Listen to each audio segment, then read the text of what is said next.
Bab 711, Mutasi. Nama, Dunia Dewa dan Iblis. Penulis, Zichan Bao Zeng. Plus mematikan mengatur ulang. Peringatan Yuezong efektif bagi sebagian penyintas. Meskipun orang-orang ini dan para enhancer lapar dan haus, mereka menggertakkan gigi dan bertahan, tidak memakan gandum hitam maupun air. Yuezong telah menemukan beberapa peralatan ilmiah dari desa, demikian pula, beberapa dari mereka telah menemukan yang sama. Selama seseorang tidak bodoh, mereka dapat menebak bahwa dunia ini telah disinai. Kong Chuyun dan Xiaolan sama-sama melihat ke Kam-Kam dan melihat berbagai wanita menjual tubuh mereka dengan imbalan sedikit makanan, dan ekspresi mereka berubah menjadi ketakutan. Sebelum kiamat, itu akan menjadi tindakan yang memalukan, tetapi sekarang, itu normal. Salah satu pria telanjang yang memiliki sedikit kekuatan sudah mengenakan beberapa pakaian. Dia mendatangi mereka berdua dan tertawa cabul, "Hei, gadis-gadis, ayo, mari bercinta, semangkuk bubur gandum hitam ini akan menjadi milikmu." Xiaolan melihatnya, menelan ludahnya sebelum berkata dengan dingin, "Pei, enyahlah dari sini demi bibi buyutmu." Mata pria telanjang itu berkilat marah saat dia melangkah lebar ke arah Xiaolan, "Wanita jalan kecil, kau harus merasa terhormat sebagai kakekmu. Aku mengincarmu. Wanita jalan di sana berjuang untuk menemaniku. Sebaiknya kau berani melawan." Xiaolan menatap pria telanjang itu dengan ekspresi ketakutan, dan dia mundur beberapa langkah tanpa sadar. Tepat setelah dia melangkah maju beberapa langkah, duri tulang yang tajam melesat keluar dengan dahsyat, berhenti tepat di tenggorokannya. Pria itu begitu ketakutan hingga dia berkeringat dingin saat dia segera mundur. "Maaf. Maaf, aku akan pergi sekarang. Aku akan pergi sekarang." Saat dia mundur, duri tulang itu kembali ke White Bones. Selama dia tidak melampaui batasnya untuk mengancam keselamatan Yuezong, White Bones tidak akan bertindak. Pria itu menatap Xiaolan dan mendengus dingin, "Wanita jalan kecil, sepertinya Yuezong tidak terlalu peduli dengan kalian. Mari kita lihat kapan kau memohon padaku. Pada saat itu, aku akan memastikan kau akan menyesal hari ini." Melihat kepergiannya, mata Xiaolan menunduk sedih. Ia benar-benar lelah dan haus. Yuezong baru saja memberi mereka sedikit air dan melindungi hidup mereka, tetapi di luar itu, tampaknya ia tidak begitu menghargai mereka. Mereka tidak memiliki kemampuan untuk menemukan makanan atau air untuk diri mereka sendiri. Jika mereka terus seperti itu, mereka mungkin akan memohon kepada pria itu karena putus asa. "Sialan." Kong Chuyun memperhatikan pria itu pergi, saat matanya berkilat dengan tatapan tegas, dan ia langsung masuk ke tenda Yuezong. Yuezong sedang berbaring di sana sambil minum susu dan memakan daging binatang mutasi tipe 2 sambil membaca buku dengan tenang. Saat Kong Chuyun menerobos masuk, alisnya berkerut saat ia bertanya, "Itu kau?" Kong Chuyun menatap makanan dan susu di sampingnya dan matanya berkilat penuh keserakahan. Ia menoleh menatap Yuezong, "Tadi, kau bilang bahwa selama seseorang setuju menjadi budakmu, dan tidak melanggar perintahmu, kau akan memberiku makanan dan air, kan?" Yuezong balas menatapnya dan menjawab, "Benar. Namun, biar ku jelaskan dulu. Jika kau menjadi budakku, apapun yang kuminta darimu di masa depan, beberapa orang bahkan mungkin membahayakan nyawamu. Apa kau bersedia?" Ia terkekeh meremehkan diri sendiri, "Pilihan apa yang kumiliki? Tanpa perlindunganmu, aku sudah berada dalam kondisi yang lebih buruk dari binatang. Dalam seminggu, aku pasti akan mati. Aku berjanji akan menjadi budakmu." Setelah itu, wajahnya memerah saat ia mulai membuka pakaiannya, memperlihatkan tubuhnya yang muda dan lentur. Ketika ia benar-benar telanjang, ia menyelam ke dalam selimutnya, memohon, "Aku ingin sesuatu untuk dimakan dan diminum." Dalam sehari, Kong Chuyun telah kehilangan sebagian kesombongan dan sikapnya yang seperti putri. Yuezong merasakan kulit halusnya di bawah ujung jarinya, dan dia merasakan detak jantungnya bertambah cepat. Setelah ragu sejenak, dia memberikan susu dan daging binatang buas tipe 2 kepadanya. Di dunia yang aneh ini, Yuezong tidak tahu apakah dia akan bisa melihat manusia lain. Jika dunia ini hanya dihuni oleh orang-orang biadab atau manusia lain yang tidak mau menerimanya, maka teman-temannya adalah para penyintas yang datang bersamanya. Dia tidak punya cara untuk menyelamatkan ratusan dari mereka, tetapi satu atau dua masih dalam kemampuannya. Kong Chuyun menerima makanan itu dengan gembira dan melahapnya. Dia menghabiskan makanannya, membersihkan bibirnya sebelum menatap Yuezong dengan malu-malu, apakah kamu ingin melakukannya denganku? Tidak perlu, tidurlah, kita harus berangkat besok. Yue Zong mematikan lampu dan langsung tidur. Sebagai tanggapan, Kong Cuiyun merasa lega, namun kecewa pada saat yang sama, sebelum memeluk lengan Yue Zong untuk tidur. Hari kedua, Yue Zong dan Kong Cuiyun sarapan, sebelum meninggalkan tenda. Xiaolan meringkuk, wajahnya pucat dan dingin.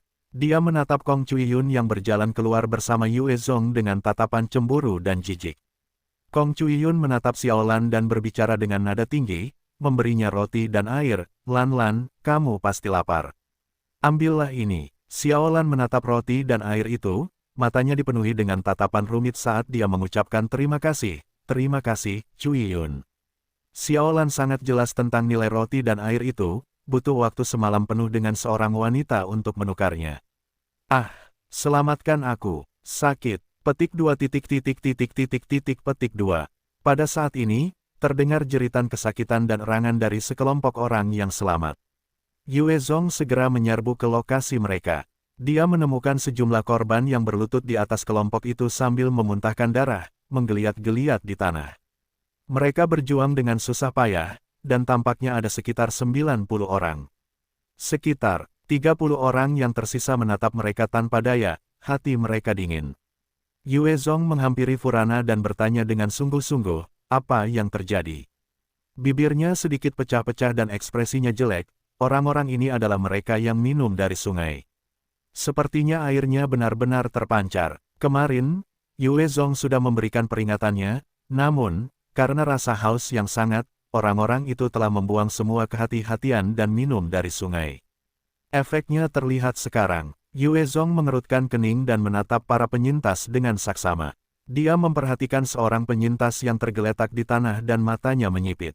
Dia melihat bahwa saat penyintas itu memuntahkan darah, dahinya mulai terbelah, memperlihatkan deretan gigi tajam, tampak seperti monster aneh. Yue Zong terus melihat para penyintas lainnya, memperhatikan yang lain menumbuhkan ekor kalajengking, sementara yang lain memiliki banyak bisul di wajahnya. Salah satu memiliki cakar tajam yang tumbuh dari tangan kanannya. Yue Zong menatap para penyintas yang bermutasi dan mengerutkan kening, apakah ini mutasi? Di bawah radiasi, manusia benar-benar bisa menjadi seperti ini. Sungguh mencengangkan, atau mungkin ada hal lain di dunia ini yang menyebabkan efek. Selamatkan aku, selamatkan aku. Pada saat ini, Ma Fan melihat Yue Zong dan merangkak ke arahnya sambil masih memuntahkan darah. Namun, setelah beberapa meter, dia meludahkan banyak darah dan meninggal dengan darah mengalir di lubang-lubangnya. Karena perbedaan konstitusi tubuh, beberapa korban meninggal dengan cepat, sementara yang lain masih berjuang keras. Yue Zong tinggal beberapa saat sebelum berbalik dan berjalan pergi tanpa suara. Yang terpenting adalah menemukan cara untuk berkomunikasi dengan para penghuni dunia ini. Jika tidak, jika mereka tinggal terlalu lama, tidak ada yang tahu apa yang akan terjadi. Dia memiliki cukup air dan makanan, tetapi 30 korban lainnya tidak. Furana dan para korban lainnya mengambil barang-barang milik korban dan mengikuti Yue Zong. Kong Cuiyun mengalihkan pandangannya ke para korban dan merasa terkejut. Hanya dalam sehari, 100 orang lainnya telah meninggal. Dunia ini mengerikan, di luar imajinasinya. Dia berbalik untuk melihat Yue Zong dan merasakan emosinya tenang. Selama ada Yue Zong untuk melindunginya, dia yakin dia bisa hidup terus. Semua orang mengikuti Yue Zong dengan tenang. Di depan, hanya ada area yang luas dan luas tanpa apa-apa. Tidak ada sedikit pun bagian hijau yang terlihat, sementara pecahan peluru berserakan di mana-mana. Para penyintas yang mengikuti di belakang Yue Zong mulai menjadi lebih mudah tersinggung, mata mereka memerah. Mereka telah seharian tidak minum air, dan berjalan begitu lama menyebabkan mereka mengalami dehidrasi, membuat rasa haus semakin tak tertahankan. Mereka akhirnya tidak tahan lagi dan saat Yue Zong sedang beristirahat, 33 penyintas mulai mengelilingi Yue Zong. Yue Zong menatap para penyintas yang jelas-jelas berniat jahat dan bertanya dengan dingin, apa yang kalian pikir kalian lakukan? Setelah ragu-ragu sejenak, pria telanjang dari tadi malam melangkah keluar, menatap Yue Zong dengan muram, Yue Zong, aku tahu kau masih membawa air. Kami ingin sebotol air bersih. Selama kau bisa memberi kami sebotol dan membiarkan kami hidup, itu tidak masalah. Wajah Yue Zong berubah jelek, tidak. Aku punya air, Tapi itu milikku. Aku harus melintasi tempat ini entah berapa lama. Aku tidak akan memberi air kepadamu. Jika kau ingin minum, cari saja sendiri. Wajah lelaki itu menjadi semakin gelap, suaranya semakin keras, jangan paksa kami. Kami ingin terus hidup. Jika kami terpojok, kami bisa mengabaikan semuanya dan menjadi gila. 33 orang yang selamat lainnya juga melangkah maju dengan ekspresi buruk. Pada saat ini, White Bones melangkah maju dengan tenang, 10 duri tulang tajam melesat keluar dari tubuhnya, menunjuk ke arah para penyintas. Melihat itu, para penyintas berubah ekspresi. Satu Yue Zong saja bisa membunuh mereka semua, ditambah White Bones, mereka pasti akan dibunuh tanpa tempat pemakaman pada saat ini. Mata Furana berkilat saat dia menunjuk ke kejauhan, jangan gegabah. Lihat, apa itu? Semua orang menoleh ke arah itu, hanya untuk melihat sekelompok manusia yang tampak seperti semut di kejauhan. Manusia, para penyintas melihat manusia-manusia itu dan mata mereka berbinar saat mereka bergegas ke arah mereka. Selama ada manusia, pasti ada sumber air. Mereka bisa hidup jika mereka bisa menemukan sumber air. Mereka juga tidak takut terhadap manusia biasa. Yue Zong menatap mereka dan berbalik untuk berbicara kepada Xiaolan dan Kong Chuyun, kalian tetaplah di sini. Setelah itu, dia mengikuti para penyintas lainnya dari bumi dan mengejar sekelompok manusia itu. Peng, peng, tepat ketika mereka berhasil mengejar hingga sekitar 100 meter dari kelompok itu, suara tembakan terdengar. Karena suara tembakan, sejumlah penyintas kepalanya tertembus peluru, dan mayat mereka terkulai ke tanah. Suara tembakan tidak terlalu keras, tetapi setiap tembakan berarti kematian bagi yang selamat. Di bawah tembakan yang meredam, para penyintas segera tiarap di tanah dan berguling mencari perlindungan. Saat Yue Zong berjalan ke sana, dia bisa merasakan tatapan menakutkan tertuju padanya, keterampilan menembak jitu yang hebat, pasti ada penembak jitu. Yue Zong telah melawan banyak penembak jitu ahli dan bisa merasakan ancaman dari tatapan itu yang tertuju padanya. Dia memanggil sekelompok manusia dengan suara nyaring, aku tidak punya niat jahat. Aku berharap bisa berbicara dengan pemimpinmu. Sebuah peluru melesat di udara sebagai tanggapan atas pernyataan Yue Zong. Petik 2. Sialan. Dengan sekejap tubuhnya, dia menghindari peluru itu dengan mudah, tetapi matanya menjadi dingin. Dia berusaha keras untuk bersikap baik, tetapi orang-orang ini bersikap tidak masuk akal. Niat membunuhnya segera membumbung keluar. Tanpa ragu-ragu, Yue Zong mengeluarkan senapan serbu dan melepaskan satu tembakan ke kejauhan. Penembak jitu yang menembaki Yue Zong langsung hancur kepalanya. Karena Yue Zong telah mulai membunuh, dia tidak menahan diri lagi. Dia dengan cepat melesat maju, melepaskan sejumlah tembakan, menyebabkan prajurit mereka sendiri jatuh. Orang-orang itu bisa merasakan ancaman Yue Zong dan mulai membalas dengan marah. Yue Zong sendiri berubah menjadi seberkas cahaya yang melesat menembus tengah-tengah manusia, dan dengan tembakan yang menyapu, dia membunuh para prajurit yang memegang senjata. Begitu para prajurit yang menenteng senjata itu terbunuh, puluhan pria datang menyerang Yue Zong dengan senjata jarak dekat, ekspresi mereka seperti pembunuh. Yue Zong menatap orang-orang itu, matanya bersinar dengan niat membunuh yang dingin dan dia menyapu tanpa ampun, menembakkan senjatanya. Di tengah rentetan tembakan yang padat, kepala orang-orang yang menyerbu itu penuh dengan peluru dan tewas.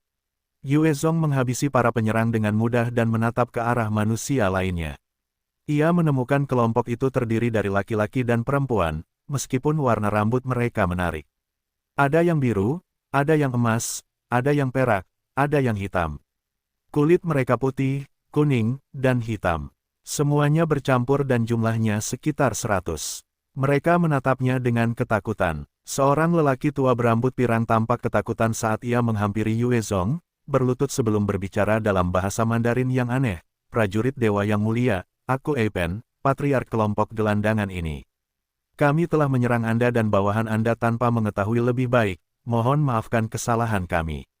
Dengan desiran, 100 manusia itu berlutut dan memohon, prajurit dewa yang mulia, mohon maafkan kesalahan kami. Yue Zong dengan cepat menjadi paham ketika dia mendengar mereka, prajurit ilahi. Apa itu? Istilah untuk para ahli di dunia ini. Sisanya yang selamat datang, dan melihat sekelompok prajurit dan manusia aneh berlutut di depan Yue Zong. Hati mereka dipenuhi dengan keterkejutan. Pria telanjang itu melihat mayat-mayat di sekitar Yue Zong dan hatinya langsung menjadi dingin, kuat.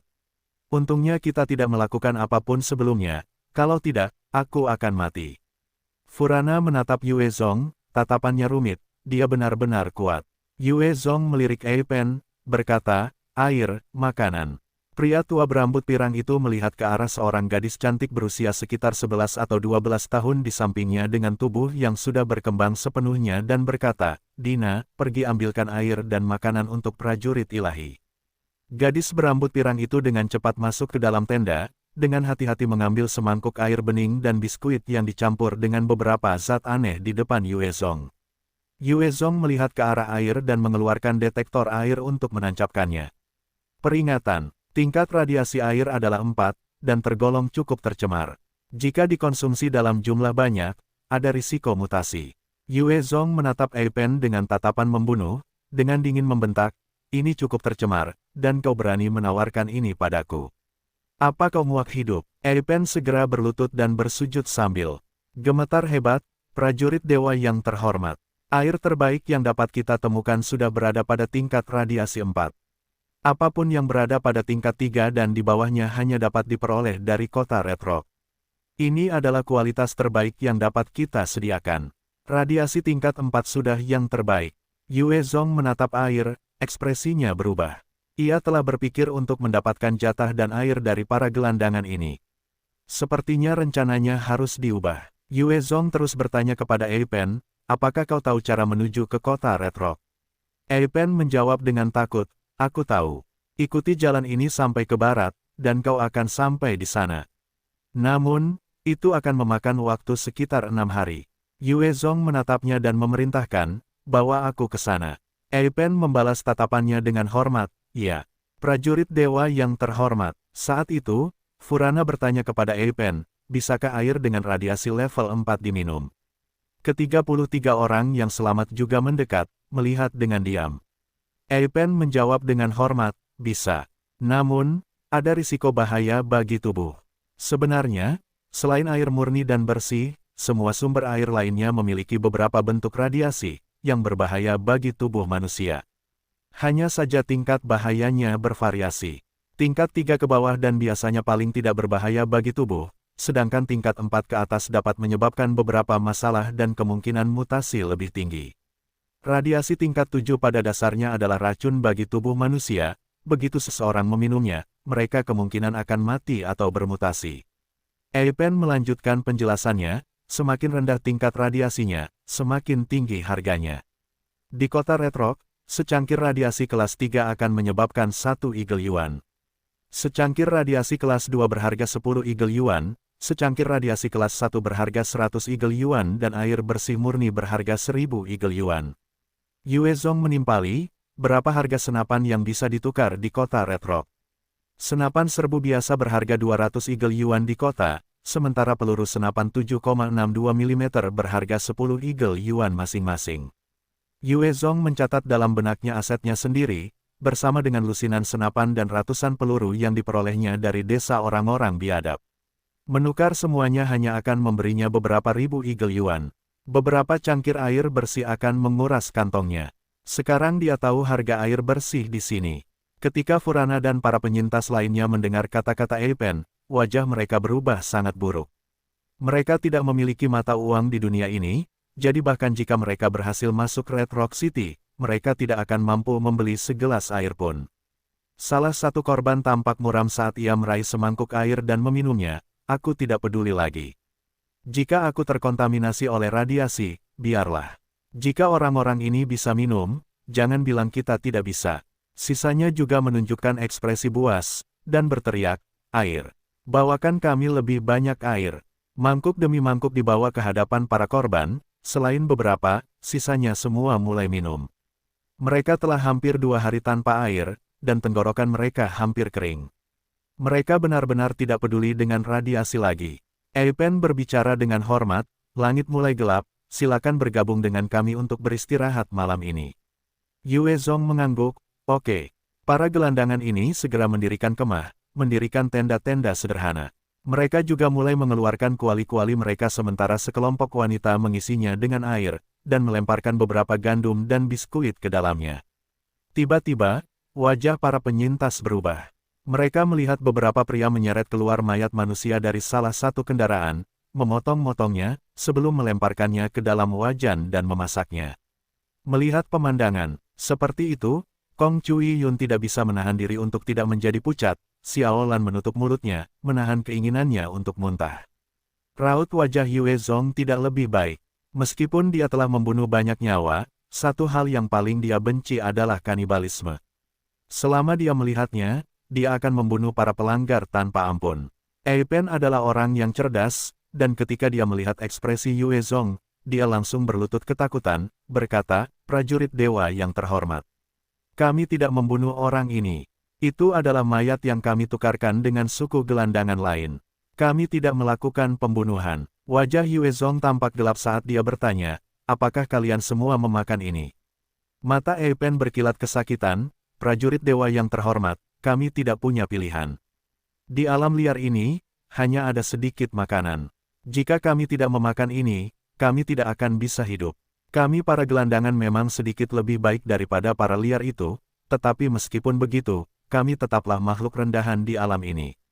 Agar bisa hidup, kami harus makan apa saja." Orang biadab. Yue Zong tak kuasa menahan diri untuk mengingat makhluk aneh mirip manusia yang melancarkan serangan terhadapnya dan para penyintas lainnya. Ei Pen memasang ekspresi penuh kebencian, orang biadab adalah manusia yang paling rendah. Mereka memakan apa saja, manusia, binatang mutasi, selama mereka lapar, mereka bahkan bisa memakan anak-anak mereka sendiri. Kemanapun mereka pergi, mereka akan melahap apa saja. Yue Zong menatap seluruh suku Ei Pen dengan dingin, matanya berkilat jijik. Namun, ini bukan bumi, meskipun dia membenci tindakan mereka, dia tidak berniat membunuh mereka. Dia menjadi lebih jelas tentang kekejaman dunia ini. Para gelandangan mengelilingi wajan besar, dan semua orang menyendok kaldu dan gandum mereka, dengan hati-hati memakan makanan itu, bahkan tidak menyisakan tulang. Para penyintas lainnya dari bumi merasa wajah mereka pucat pasi. Sebagai enhancer, mereka adalah orang-orang dengan status tinggi dan tidak pernah harus melakukan kanibalisme sama sekali. Melihat pemandangan di depan mereka, mereka diguncang oleh gelombang rasa mual. Di bawah ancaman kehadiran Yue Zong, para gelandangan mulai menyendok campuran aneh itu dan membagikannya kepada para penyintas bumi. Banyak dari mereka langsung menolak, malah memilih untuk mencari gandum hitam untuk dikonsumsi. Saat itu sudah larut malam, di bawah kegelapan, sejumlah makhluk aneh muncul di malam hari, mata merah mereka menyala saat mereka merangkak menuju perkemahan. Niat membunuh yang kuat meresap di udara. Dua prajurit dari suku gelandangan sedang berpatroli, ketika tiba-tiba, makhluk dengan dua mulut besar di kepalanya, salah satunya seperti manusia, yang lain dipenuhi dengan deretan gigi tajam, tangannya dipenuhi dengan cakar tajam dan sosoknya seperti manusia tetapi hitam dan kurus muncul. Ia memiliki bisul di sekujur tubuhnya, dan ia menerkam satu prajurit, menggigit tenggorokannya dengan kejam, menghancurkannya. Sebelum prajurit lainnya sempat bereaksi, cakar tajam merobek jantungnya, mencabiknya keluar. Dengan tewasnya kedua prajurit itu, banyak makhluk lain yang bersembunyi di kegelapan dengan cepat merangkak menuju perkemahan. Pertahanan perkemahan itu tampak sederhana, namun, ada banyak jebakan peringatan yang dipasang. Salah satu makhluk itu secara tidak sengaja memicu satu jebakan, menyebabkan suara peringatan berbunyi. Wajah Ei Pen berubah saat dia berteriak, "Serang! Serangan musuh! Bersiaplah untuk pertempuran!" Mendengar suaranya, ekspresi para gelandangan itu berubah, saat mereka bergegas mengambil senjata mereka dan melihat keluar dengan waspada. Bahkan yang tua, yang lemah, dan yang sakit semuanya mengangkat senjata mereka, pertempuran sudah. Mendarah daging di tulang mereka. Dunia ini jauh lebih kejam dan lebih keras daripada di bumi. Hampir semua bentuk kehidupan adalah musuh manusia.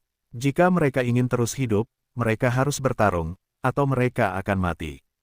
Ketika para gelandangan ini mengangkat senjata mereka, makhluk-makhluk aneh itu telah menyerbu perkemahan, memulai pembantaian mereka terhadap para gelandangan. Ei Pen melihat makhluk-makhluk itu dan wajahnya menjadi sangat pucat. "Mutan, sialan, itu mutan. Kita tamat." Yue Zong mengamati dengan saksama, menyadari bahwa mereka yang telah meluncurkan serangan malam itu semuanya adalah makhluk-makhluk seperti manusia. Namun, Mata mereka memiliki cahaya yang ganas, sementara mereka memiliki mutasi di sekujur tubuh mereka. Beberapa menumbuhkan dua kepala, beberapa memiliki ekor yang kuat, beberapa memiliki cakar yang tajam. Namun, mereka masih mempertahankan atribut manusia utama mereka, hanya saja tubuh mereka ditutupi bisul, dan ada bau busuk yang kuat yang keluar dari mereka. Mereka tidak mengenakan pakaian. Salah satu mutan tertentu memiliki cakar di tangan kanannya, tubuhnya kekar. Ada dua sarkoma di dadanya. Ia melompat ke gelandangan, tangan kanannya menebas ke arah kepala orang yang malang itu, mengiris otaknya. Mutan lain memiliki 8 lengan, matanya berkilat karena kegilaan. Lengannya yang seperti tentakel terguling, mencengkeram seorang gelandangan wanita, sebelum menggunakan salah satu tentakelnya untuk menusuk wanita itu dari bawah dengan kekerasan yang hebat hingga dia berdarah-deras sambil berteriak kesakitan. Binatang buas. Belasan pria segera menyerbu dan mengayunkan senjata mereka ke dua mutan lainnya dengan bilah di bahunya. Dua mutan itu bereaksi dengan cepat, bila mereka melesat keluar dengan kecepatan lebih cepat dari penghalang suara, dan lusinan gelandangan itu langsung teriris. Dua mutan itu kemudian mulai melahap otak korban mereka yang sudah mati. Peng, peng, di dalam suku itu, beberapa orang memiliki senapan dan mereka sudah mulai menembaki para mutan. Saat tembakan terdengar keras dan jelas, dua mutan kepalanya meledak. Sisanya mulai menerkam ke arah para prajurit dengan senjata. Salah satu dari mereka melambaikan tangannya, menembakkan dua paku tulang tajam dari tangan kanannya, menusuk tubuh penembak jitu dan menjatuhkannya. Yang lain mengeluarkan sekantung nanah dari tubuhnya, dan lendir hijau beracun itu mendarat di tubuh penembak jitu itu. Saat nanah itu mendarat di penembak jitu itu, dia mulai berteriak keras saat tubuhnya dipenuhi bisul. Satu mutan melambaikan tangannya dan menembakkan sutra transparan, memutarnya, dan enhancer yang tidak curiga yang menyerangnya untuk bertarung langsung terbunuh. Pertarungan itu membuat mereka tidak siap dan tidak sadar, dengan segala sesuatunya terjadi dengan cepat dan brutal. Para gelandangan itu hampir semuanya musnah di awal. Beberapa enhancer yang mencoba melawan mereka juga terbunuh dengan mudah. Rasanya seperti neraka di bumi, tempat para mutan membantai manusia dengan mudah. Bahkan para enhancer yang dibawa ke sini dari bumi hampir tidak dapat bertahan. Para enhancer yang telah bertahan melawan binatang mutan dan melawan para savage sebelumnya tidak berdaya menghadapi para mutan ini. Di antara para enhancer, yang terkuat adalah pria telanjang, Furana, seorang pria kulit hitam, dan seorang Asia yang memegang pedang. Dari keempat orang ini, pria telanjang itu langsung kehilangan kepalanya karena salah satu mutan dengan pisau sebagai bahunya. Tulang rusuk Furana hancur oleh satu tendangan dari salah satu mutan. Sedangkan untuk dua orang lainnya, mereka belum bertemu dengan mereka. Sulan dan Kong Chuyun melihat gelombang mutan yang tiba-tiba dan wajah mereka memancarkan ketakutan, saat mereka berdiri di belakang. Yue Zong, mereka kuat. Yue Zong melihat bagaimana para mutan melakukan pembantaian dan hatinya menjadi dingin. Masing-masing dari mereka memiliki kemampuan unik mereka sendiri, dan kecakapan tempur mereka setara dengan evolver level 30 atau lebih. Berdasarkan perkiraannya, ada sekitar 200 dari mereka dalam serangan ini. Itu berarti bahwa mereka menghadapi serangan lebih dari 200 evolver sekitar level 30. Jika itu adalah evolver lain, bahkan Huer Ran akan dipaksa mundur. Namun, melalui peningkatan yang konstan, kekuatan Yue Zong telah melampaui Huer Ran. Terlebih lagi, setelah menaklukkan ibu kota, kekuatannya telah memperoleh dorongan besar. Dia percaya diri menghadapi bahkan seorang rasul sekarang. Dengan jentikan tangannya, dua senapan serbu yang terisi penuh muncul di tangannya, dan dia mengaktifkan langkah bayangannya, matanya berkedip. Kedua tangannya berubah menjadi kabur saat dia melepaskan tembakan dengan panik. Peng, peng, peng. Setelah tembakan padat, banyak mutan jatuh di bawah keahlian menembak Yue Zong. Banyak dari mereka yang masih hidup langsung berbalik dan menatap Yue Zong dengan waspada. Saat Yue Zong menunjukkan kekuatannya sekali lagi, tatapan para gelandangan dan enhancer jatuh padanya, berkedip dengan kejutan dan harapan. Hampir seketika, mereka semua mulai berjalan menuju Yue Zong. Mata Furana juga dipenuhi dengan tatapan yang rumit. Dia berjuang sejenak sebelum berjalan mendekat. Itu aman bersamanya. Pada saat itu, salah satu mutan dengan bahu pisau muncul di depan Furana, bilahnya sudah mengiris setengah kepalanya. Tanda-tanda peringatan berbunyi di hatinya, dan matanya bersinar dengan putus asa. Peng, pada saat ini, Tepat saat itu akan mendarat di kepalanya, sebuah peluru menembus otaknya. Dia melihat mayat itu, dengan cepat berjalan menuju Yue Zong sambil menahan rasa sakit dari tulang rusuknya yang patah. Saat para gelandangan dan Enhancer bergegas menuju Yue Zong, mutan lainnya mulai bereaksi. Mereka menyelam untuk berlindung, menatap Yue Zong, menatapnya dengan mata merah. Melihat ini, mata Yue Zong berubah sangat gelap. Jika para mutan ini menyerangnya, dia bisa dengan mudah membantai mereka. Namun, jika mereka berpisah, dia tidak akan bisa melindungi semua yang selama tidak lama setelah para mutan menghilang dalam kegelapan. Satu mutan melangkah keluar, dengan rambut tipis di kepalanya, dan satu tanduk hijau di dahinya.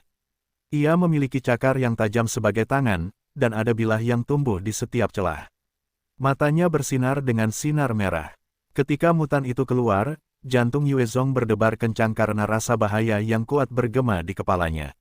Setelah menjalani begitu banyak peningkatan, kekuatan tempurnya menjadi lebih mengerikan, sampai-sampai ia bisa membunuh mutan biasa dalam satu serangan. Namun, saat mutan baru itu muncul, ia langsung tahu bahwa ia tidak yakin untuk membunuhnya. Wajah Eipen sangat pucat, mutan tipe 3. Itu benar-benar mutan tipe 3. Kita benar-benar tamat, kita mati. Sisanya yang selamat menjadi pucat, mata mereka dipenuhi dengan keputusasaan. Mereka tahu dengan jelas ancaman mutan tipe 3. Yue Zong menatap mutan tipe 3 dan mengangkat senjatanya untuk menembaknya dengan marah. Mata si mutan tipe 3 bersinar dengan ganas, dan tubuhnya menghilang dalam sekejap, kecepatannya mencapai penghalang suara. Ia menghindari peluru dengan mudah dan muncul di depan Yue Zong untuk menebasnya. Yue Zong meninggalkan senjatanya dan mengeluarkan pedang apinya untuk menghadapi serangan si mutan tipe 3, menangkisnya. Saat si mutan tipe 3 melancarkan serangannya, ia terus menyerang tanpa henti, mendaratkan pukulan demi pukulan dengan kecepatan suara, memaksa Yue Zong mundur. Yue Zong mengaktifkan langkah bayangannya dan pedang api di tangannya. Menebas untuk menghadapi serangan, menyamai si mutan tipe 3 secara merata, dan tidak jelas siapa yang lebih unggul. Saat si mutan tipe 3 terfokus pada Yue Zong, para mutan lainnya telah bergerak di sekitar medan perang dengan licik, melancarkan serangan diam-diam pada para gelandangan lainnya. Karena Yue Zong tetap sibuk, para Enhancer dan gelandangan lainnya dibantai dengan kejam dan menyedihkan. Mata iblis White Bones menyala dengan api dan ia menyerang dengan bilah tulangnya, berubah menjadi penggiling daging. Dimanapun ia menyentuhnya, para mutan akan teriris dan terpotong-potong. Para Enhancer dari bumi telah dipaksa ke sudut dan mengerahkan seluruh kemampuan mereka untuk melawan. Yue Zong melirik dengan penglihatan tepinya dan melihat situasi saat ini. White Bones harus tetap tinggal untuk melindungi Kong Cuiyun dan Xiao Lan, dan hatinya hancur, sial. Jika ini terus berlanjut, para gelandangan itu akan musnah. Para gelandangan adalah satu-satunya yang tahu cara menuju kota Batu Merah. Sebelum Yue Zong sampai di sana, ia setidaknya harus melindungi beberapa dari mereka, jika tidak, ia akan tersesat di tempat terpencil ini. Aku harus segera mengakhiri binatang buas ini. Mata Yue Zong berkilat dingin dan dia mengaktifkan manipulasi gravitasinya, menyebabkan mutan tipe 3 sedikit tersandung, gerakannya terpengaruh. Dengan sebuah pikiran, bola api-api iblis besar muncul dari udara dan melesat ke arah mutan tipe 3. Mutan tipe 3 terlalu dekat dengan Yue Zong, dan langsung diselimuti oleh api. Saat berikutnya, tanduk hijau tunggal di dahi mutan menyala, dan cahaya hijau keluar dari tubuhnya, membubarkan api iblis. Apa? Yue Zong terkejut, api iblisnya telah ditingkatkan 2 kali, satu bola saja dapat dengan mudah membakar mutan biasa manapun. Bola api-api iblis yang besar dapat melukai parah, jika tidak membunuh, binatang mutan tipe 3 juga. Namun, mutan tipe 3 ini telah menghilangkan apinya dengan mudah. Mutan tipe 3 tampak kelelahan tepat setelahnya, jelas bahwa gerakan itu telah mengurasnya. Matanya menyala dengan ganas saat ia membuka mulutnya yang bau, bisul di dalamnya meledak saat nanah menyembur keluar tepat ke arah Yue Zong dalam bentuk anak panah. Wajah Yue Zong jatuh dan ia menyulap bola api iblis untuk menghadapi ludah beracun yang masuk. Saat dua proyektil bertemu, api yang membara langsung menyebabkan ludah beracun itu mendesis menjadi asap. Si mutan tipe 3 menjadi lebih marah, tanduk di dahinya menyala lagi, dan kecepatannya tiba-tiba meningkat sebesar 30% saat ia menyerbu Yue Zong untuk menebasnya. Yue Zong mengayunkan pedang apinya, mengiris cakar dengan siulan tajam di udara saat bilah bertemu cakar dalam hujan bunga api. Tiba-tiba, si mutan tipe 3 menyentakkan tubuh bagian bawahnya, memperlihatkan ekor tajam yang melesat ke arah Yue Zong dari sudut buta. Wajah Yue Zong jatuh ngeri, dengan cepat menyalurkan Dark Doki-nya, menyelimuti tubuhnya, mendorong kemampuannya hingga batasnya. Dia memutar tubuhnya, menghindari pukulan yang ditujukan ke jantungnya, sebaliknya, membiarkan ekor tajam itu menembus perutnya. Ekor tajam itu bahkan mampu menembus kulit ular laut mutasi tipe 4 sebelum dihentikan oleh rompi pertahanan level 5. Ada kekuatan yang kuat di balik pukulan itu, dan bahkan setelah peralatan Yue Zong membantu memblokir pukulan itu, kekuatan yang tersisa masih menyebabkan dua tulang rusuknya patah. Tubuh Yue Zong diselimuti cahaya gelap, saat dia mundur beberapa langkah untuk meredakan kekuatan yang tersisa. Namun, darah terlihat menetes di mulutnya. Lukanya serius. Mata mutasi tipe 3 itu bersinar berbahaya, saat muncul tepat di depan Yue Zong, menebas kepalanya. Ekornya terayun ke belakang dan tiba-tiba muncul dari kanan Yue Zong, berniat untuk menusuk. Sisinya, pergilah ke neraka. Yue Zong juga meraung dengan amarah di matanya. Pada saat itu, api iblis orde kedua miliknya meledak keluar dalam bentuk pilar menuju langit, menyelimuti mutasi tipe 3 itu. Mutan tipe 3 menjerit kesakitan saat bersentuhan dengan api.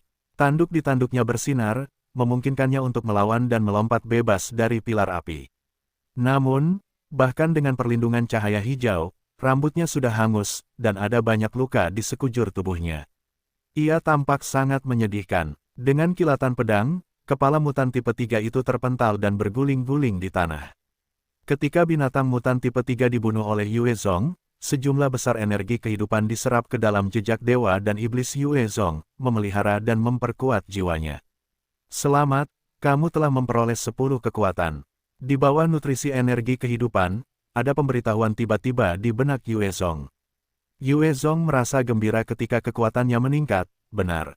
Ada manfaat memasuki dunia berbahaya ini. Di bumi, sangat sulit bagi Yue Zong untuk berevolusi. Dalam seminggu berada di dunia kedua ini, ia telah menerima peningkatan lainnya. Lebih jauh lagi, jiwanya menjadi lebih kuat, yang membuktikan bahwa meskipun dunia kedua berbahaya, ada manfaat yang hadir. Setelah mutan tipe 3 terbunuh, para mutan lainnya melihat, ekspresi mereka dipenuhi dengan ketakutan. Mereka mulai melarikan diri, sambil menyeret mayat-mayat. Yue Zong memperhatikan mereka, mengerutkan kening. Dia memutuskan untuk tidak mengejar. Akan sulit untuk mendapatkan pijakan di sini. Dia tidak ingin membuang-buang energi untuk mengejar para mutan. Lebih jauh lagi, dia memiliki dua tulang rusuk yang patah. Meskipun akan pulih keesokan paginya, dia tidak ingin membahayakan dirinya sendiri di malam hari. Eipen menyaksikan para mutan melarikan diri, hatinya dipenuhi dengan emosi saat dia berlutut di depan Yue Zong. Terima kasih banyak, prajurit ilahi. Terima kasih telah menyelamatkan kami semua. Para gelandangan lainnya juga berlutut dan mulai mengucapkan terima kasih kepadanya dengan sungguh-sungguh. Terima kasih, prajurit ilahi. Bangun, Yue Zong menyatakan dengan acuh tak acuh, sebelum berjalan ke mayat mutan tipe 3. Dia melihat tanduk yang menonjol dari dahinya, matanya bersinar dengan kilatan aneh. Dengan kilatan pedangnya, tanduk hijau sepanjang 10 cm itu dipotong oleh Yue Zong. Dia mengambilnya dan memeriksanya dengan saksama, menemukan bahwa bahannya mirip dengan inti yang dijatuhkan oleh binatang mutasi. Eipen menatap Yue Zong yang memegang tanduk itu dengan iri, berkata, selamat kepada prajurit ilahi karena telah memperoleh tanduk kristal mutasi tipe 3. Itu bisa menghasilkan sekitar 100.000 yuan elang di kota Batu Merah. Prajurit ilahi, kamu memang kuat, untuk berpikir bahwa bahkan mutasi tipe 3 akan dikalahkan olehmu. Mata Yue Zong berbinar, prajurit ilahi. Eipen, apa sebenarnya prajurit ilahi itu? Apakah ada tingkatannya? Eipen tampak terkejut, menatap Yue Zong yang dipenuhi dengan niat membunuh dan memutuskan untuk menceritakan semuanya kepadanya. Di dunia ini, ada para gelandangan, orang-orang biadab, mutan, binatang mutan, setan yang terpancar, manusia, dan makhluk-makhluk aneh lainnya. Divine Warrior adalah istilah yang digunakan untuk membedakan para ahli yang kuat dari berbagai level. Ada total 6 tipe, dengan Divine Warrior tipe 1 yang mampu menghadapi mutan biasa. Divine Warrior tipe 2 dapat melawan mutan tipe 2, Divine Warrior tipe 3 melawan mutan tipe 3, dan seterusnya. Pengetahuan Eipen terbatas karena ia adalah bagian dari suku pengembara, dan hanya mengetahui keberadaan Divine Warrior. Ia hanya melihat paling banyak 5 Divine Warrior. Ia bahkan belum pernah melihat Divine Warrior tipe 3 yang dapat menghadapi mutan tipe 3. Karena itulah, ia semakin menghormati dan takut pada Yue Zhong. Ei Pen mengetahui beberapa hal lain tentang suku-suku lain tetapi ia tidak dapat menjelaskannya dengan jelas. Yue Zhong mencoba menyelidiki dan menyerah setelah beberapa saat. Setelah mendirikan tenda, Yue Zhong dan Kong Cui Yun memasukinya. Xiaolan ragu-ragu sejenak, dan juga masuk ke dalam, sebelum bersembunyi di satu sudut. Yue Zhong melirik Xiaolan dan tidak mempermasalahkannya. Pada saat ini, Dina si pirang cantik juga memasuki tenda, menatap Yue Zhong dengan tatapan memelas. Yue Zhong menatap Dina dan berkata, "Ada apa?" Dina tampak goyah, sebelum ia menyingkirkan kain yang menutupi tubuhnya, memperlihatkan tubuh yang muda dan lentur. Ia menatap Yue Zhong, berjalan mendekatinya dengan hati-hati sebelum berbicara dengan suaranya yang cerah dan jelas, "Prajurit dewa yang terhormat, ayahku Ei Pen telah menyuruhku untuk datang dan melayanimu. Tolong gunakan tubuhku sepuasnya. Yakinlah, tubuhku belum pernah disentuh sebelumnya, aku harap ini menyenangkanmu." Melihat ini, Xiaolan dan Kong Cui Yun dipenuhi dengan keterkejutan. Mereka tidak menyangka bahwa Ei Pen yang tampak lemah benar-benar akan menggunakan cara seperti itu untuk memenangkan hati Yue Zhong. Yue Zhong menatap gadis kecil itu dan mengerutkan kening. Dalam kiamat ini, ia telah melihat banyak orang bermain dengan gadis kecil, tetapi mengirim putrinya sendiri untuk dipermainkan, itu adalah pertama kalinya. Yue Zhong tidak bisa menahan amarahnya pada Ei Pen. Dia melemparkan selimut ke arahnya dan berbicara dengan kasar, "Pakai bajumu. Kembalilah." Dina menjadi takut, wajahnya memucat.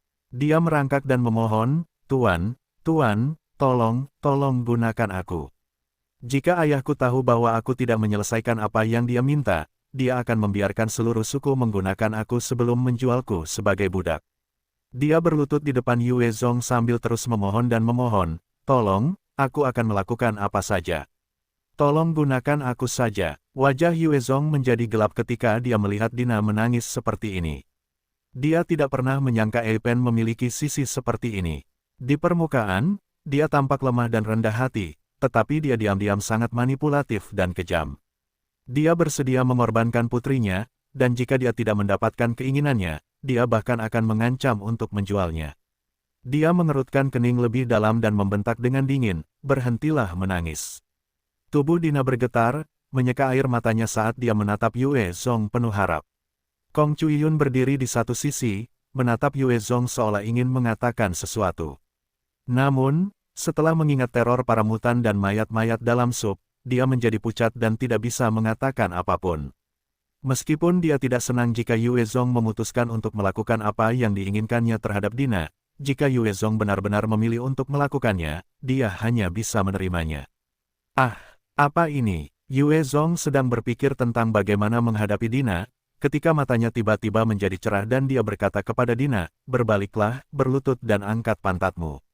Ya, mata Dina bersinar dengan kebahagiaan dan mulai mengangkat pantat kecilnya yang kencang. Yue Zhong melihat ada sisik hitam besar tepat di atas pantatnya yang lembut, dan di atasnya, ada ekor pendek sekitar 10 cm. Yue Zhong meraih ekor itu dan menariknya, berkata, "Apa ini?" Wajah Dina berubah sangat pucat saat tubuhnya bergetar lebih hebat lagi, "Maafkan aku. Maafkan aku, prajurit dewa yang terhormat, Dina adalah wanita jalang yang hina. Dina adalah setengah mutan yang hina."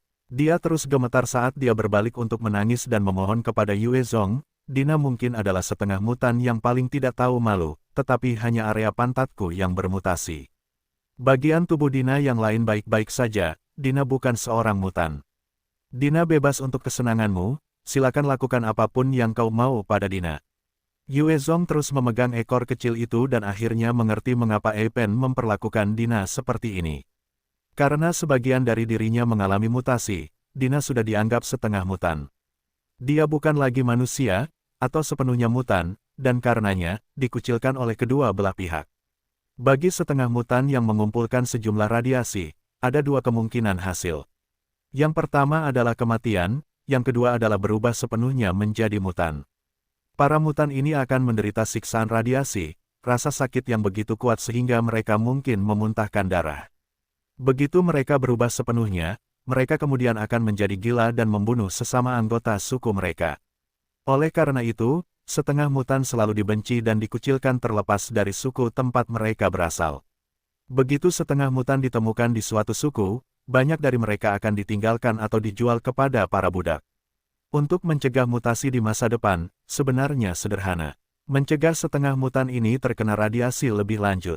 Namun, tidak ada apapun di dunia ini yang belum diradiasi. Bahkan air sangat berharga. Setengah mutan biasa sudah tidak memiliki hak atas air dan makanan seperti itu, oleh karena itu, begitu mereka ditemukan, nasib mereka pada dasarnya disegel. Yue Zong menatap Dina dengan saksama. Rambut pirangnya dan penampilannya yang menawan, ditambah dengan tubuhnya yang menggerahkan di usia yang masih sangat muda, memberinya pesona yang kuat dan menarik. Satu-satunya masalah adalah dia kekurangan gizi dan karenanya, dia sedikit pucat. Kulitnya juga sedikit kering, dan tangannya penuh kapalan. Dia masih bisa dianggap sebagai gadis kecil yang cantik. Yue Zong merenung sejenak, sebelum berkata, "Baiklah. Dina, kamu bisa setuju untuk mengikutiku sebagai budakku, dan tunduk padaku. Jika kamu bersedia, aku akan berbicara dengan ayahmu, dan membelimu. Jika kamu tidak bersedia, kamu bisa tinggal di sini selama 1 malam dan pergi." Dina sangat gembira saat dia mengangguk dengan sungguh-sungguh, "Aku bersedia." Dina bersedia menjadi budak tuan. Dina akan melakukan semua yang dia bisa untuk belajar dan membantu guru. Setelah itu, dia menyelam ke dalam selimut Yue Zong, memperlihatkan senyum manis, "Apakah guru ingin bermain dengan Dina?" Yue Zong menatapnya tajam, "Jaga dirimu, pergilah dan istirahatlah. Kita akan pindah besok." Dina tidak tahu temperamen Yue Zong, dan segera mengangguk patuh, "Ya." Setelah menerimanya, Yue Zong terus membaca sebentar sebelum mematikan lampu dan tidur. Keesokan paginya, Yue Zong membawa ketiga wanita itu keluar dari tenda, dan sejumlah tatapan aneh tertuju padanya. Yue Zong langsung pergi ke Ei Pen dan berkata, "Aku ingin membeli Dina, berapa yang kamu inginkan?" Ei Pen sangat ketakutan, "Prajurit dewa yang terhormat. Kamu bisa mengambil putriku yang rendah ini. Anggap saja ini sebagai hadiah karena telah menyelamatkan hidup kita. Kami sangat tersanjung kau menyukainya." Yue Zong terkekeh acuh tak acuh, memberikan 4 senapan dan 10 magasin, "Kami akan melakukannya seperti ini milikmu." Ei Pen segera mengucapkan terima kasih sebesar-besarnya kepada Yue Zong. "Terima kasih, prajurit ilahi. Terima kasih. Bagi para gelandangan ini, senjata api dan peluru sangatlah berharga, bahkan lebih berharga dari Eagle Yuan." Seorang setengah mutan yang rendah hati ditukar dengan 4 senapan dan 10 magasin merupakan kabar yang sangat baik bagi Ei Pen. Bahkan jika Dina bukan setengah mutan, untuk ditukar dengan jumlah ini, Ei Pen akan dengan senang hati melakukannya. "Yu Zong, ada sesuatu yang ingin kukatakan padamu." Dia menoleh ke arah suara itu, dan melihat Furana dan para enhancer lainnya datang menghampirinya. Matanya berkilat dengan tatapan yang rumit. Di depannya, hanya tersisa 8 dari mereka. Hanya dalam seminggu, mereka telah berkurang dari beberapa ratus menjadi hanya beberapa saja. Dunia ini benar-benar kejam. Tadi malam, serangan itu melibatkan seorang mutan tipe 3, jika ada 2 dari mereka, hanya Yue Zong yang mungkin selamat dan terpaksa melarikan diri. Jika ada seorang mutan tipe 4, Yue Zong mungkin akan langsung terbunuh. Yue Zong menjawab, "Katakan apa yang ingin kau katakan." Tatapan Furana berubah rumit saat dia menatap Yue Zong, "Aku harap kita bisa bekerja sama. Dunia ini terlalu kejam, hanya dengan bekerja sama, kita mungkin bisa punya kesempatan." Yue Zong menggelengkan kepalanya dan menolak, "Aku tidak tertarik." Furana dan yang lainnya berhasil bertahan hidup, yang berarti mereka punya kekuatan yang lumayan, tetapi bagi Yue Zong, itu tidak sepadan. Yang terpenting adalah Furana dan yang lainnya selalu bangga, bahkan saat bekerja sama, mereka kemungkinan besar akan memendam niat saat bekerja sama. Jika dia bergabung dengan mereka, dia mungkin harus membuang energinya untuk berjaga-jaga terhadap mereka. Melihat Yue Zong menolak, Furana dan yang lainnya merasa wajah mereka memucat. Dia menggertakkan giginya dan berkata, "Yue Zong, selama kamu bersedia bergabung dengan kami, kamu bisa menjadi pemimpin." Yue Zong berbicara dengan acuh tak acuh, "Jika kamu ingin aku bergabung, itu mungkin, kamu harus mematuhi semua perintahku, tidak ada ruang untuk diskusi. Kalau tidak, lupakan saja." Salah satu pemuda berambut dicat tertawa dingin, mematuhi semua perintah. Jika kau ingin kami mati, kami harus melakukannya. Salah satu pria berkulit hitam datang dan mencoba menengahi, Zhang Liuyi, bukan itu yang dimaksud Yue Zong. Yue Zong membalas dengan dingin, tidak. Itulah yang kumaksud, jika aku menjadi pemimpin, dan mengirimmu ke kematianmu, kau harus patuh. Hanya ketika perintah dipatuhi dengan standar itu, aku akan bisa bergabung dengan kalian, menjadi pemimpinmu, dan memberimu kesempatan untuk bertahan hidup. Sebagai pemimpin kelompok orang ini, Yue Zong harus membagi air dan makanannya yang berharga. Dia harus mengalihkan perhatian untuk menjaga keselamatan dan kesejahteraan mereka, wajar saja dia menginginkan kekuasaan atas mereka. Kalau tidak mungkin baginya untuk membantu mereka. Hal utama adalah bahwa dunia ini jauh lebih keras daripada bumi, tidak ada air bersih atau makanan, tidak peduli seberapa kuat Yue Zong, dia tidak bisa menopang mereka semua. Mendengar kata-katanya, kedelapan orang itu mengalami perubahan besar dalam ekspresi mereka. Siapa yang rela menyerahkan hidup mereka kepada orang lain? Zhang Liuyi memasang ekspresi sinis, kami tidak mampu menjadikanmu sebagai pemimpin. Kau pikir kau siapa? Bahkan tanpa dirimu, kami masih bisa hidup. Ayo pergi. Setelah itu, yang lainnya mulai pergi, hanya Furana dan seorang pria kulit hitam yang berdiri di sana dengan tenang. Zhang Liuyi melihat Furana dan Mansila berdiri dengan tenang di depan Yue Zong dan wajahnya berubah, sementara ekspresi iri melintas, Furana, Mansila, kalian berdua tidak ikut. Furana menolaknya dengan tegas, menatap Yue Zong, tidak. Yue Zong, aku bersedia menjadi bawahanmu, dan mengikuti perintahmu. Mansila terkekeh pada Yue Zong, kau benar-benar kuat. Tadi malam, pembantumu menyelamatkan hidupku. Aku bersedia tunduk, dan mengikuti perintahmu dengan sepenuh hati. Seorang pria parubaya, yang mengenakan jas, mendesah, siapa yang mengira Furana dan Mansila akan tunduk padanya. Seorang pria berbadan tegap mendengus dingin, menjadi anjing orang lain tidak akan pernah menjadi pertanda baik. Mereka akan segera menyesali keputusan mereka. Aku sudah bertanya-tanya, dalam 5 hari lagi, kita bisa mencapai kota Red Rock. Begitu kita sampai di sana, Yue Zong tidak akan berguna. Dengan kemampuan kita, siapa yang tidak menginginkan kita? Sebelum itu, kita bisa bersembunyi di belakangnya, biarkan dia memblokir serangan untuk kita. Zhang Liuyi menjilat bibirnya dengan tatapan penuh nafsu, sungguh disayangkan tentang Furana itu, kalau saja aku bisa menidurinya sekali. Kedua belah pihak berpisah dan melanjutkan perjalanan. Saat kelompok gelandangan ini terus berjalan, Yue Zong menemukan beberapa aliran sungai lagi, tetapi semuanya disinai dengan setidaknya kontaminasi level 5. Yang level 4 jarang terjadi. Setelah 5 hari yang melelahkan, bangunan-bangunan kota Red Rock perlahan terlihat. Tembok di sekitar Red Rock City tingginya sekitar 20 meter, terbuat dari batu hitam aneh. Setiap 20 meter di sepanjang bagian atas tembok, ada senapan mesin 12,7 mm yang diarahkan ke bawah. Pada saat yang sama, ada parit di sekitar tembok. Jika seseorang ingin menyerang kota, parit tersebut menyediakan pertahanan yang tangguh. Ada sekitar 20 penjaga di pintu masuk kota. Kendaraan dan orang-orang masuk dan keluar kota secara berbondong-bondong. Ada semacam perangkat elektronik seperti pintu, dan setiap orang harus melewatinya. Eipen melihat ke pintu masuk dan memberitahu Yue Zong, itu Red Rock City. Gerbang elektronik dapat menguji apakah seseorang adalah mutan.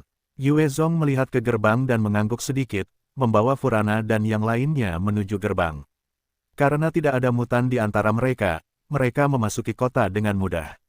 Begitu Yue Zong memasuki kota, dia melihat kerumunan besar berjalan di jalan-jalan, banyak dari mereka membawa sedikit niat membunuh, pada saat yang sama, mereka memiliki semua jenis senjata api. Ketika kelompok Yue Zong masuk, banyak tatapan mata tertuju pada mereka. Melihat senapan runduk di punggung Yue Zong, hati mereka menjadi dingin, dan ketika tatapan mereka tertuju pada Furana dan Xiaolan, mereka memancarkan rasa iri dan keserakahan.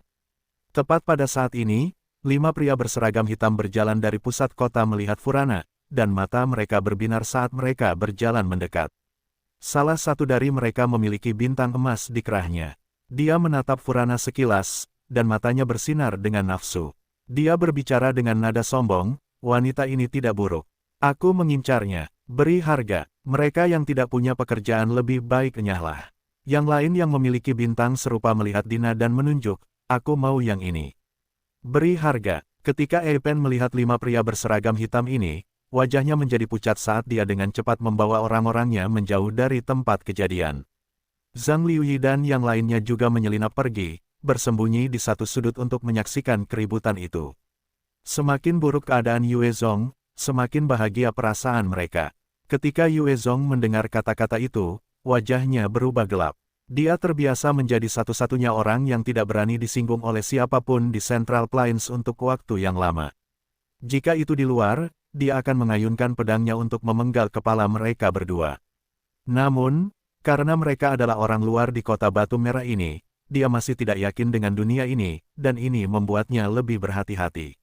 Dia membalas dengan dingin, mereka adalah wanitaku, tidak menjual.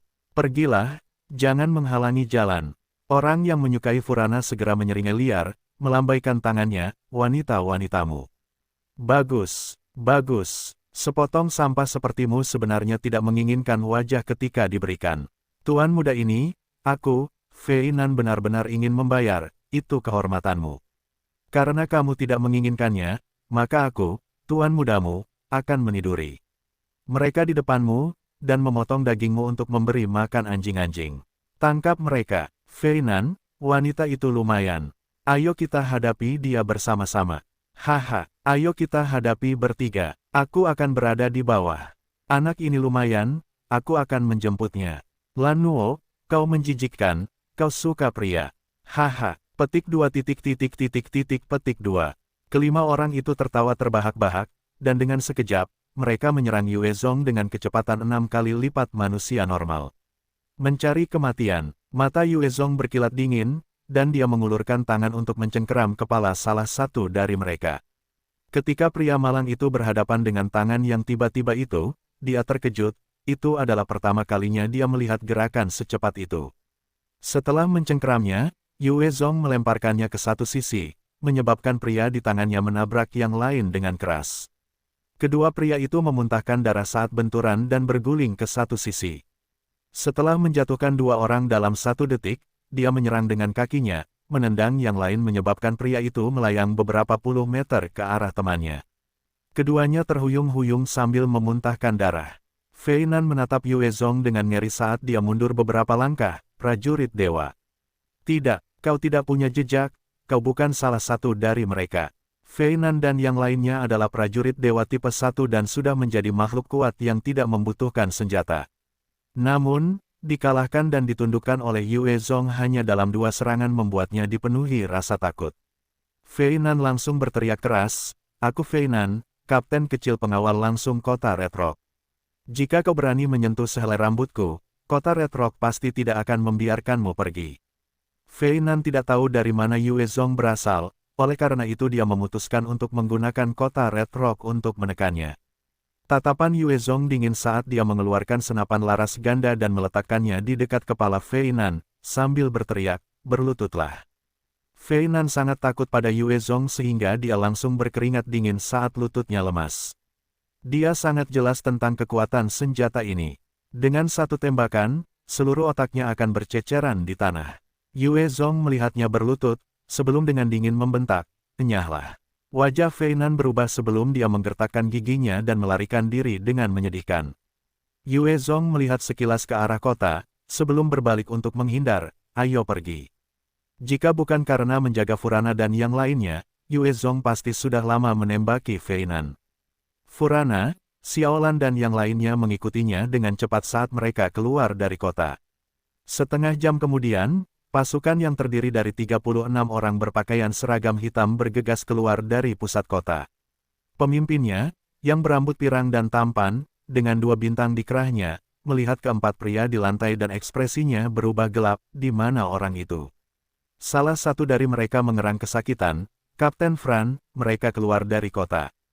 Wajah Fran berubah lebih gelap, anggaplah mereka beruntung.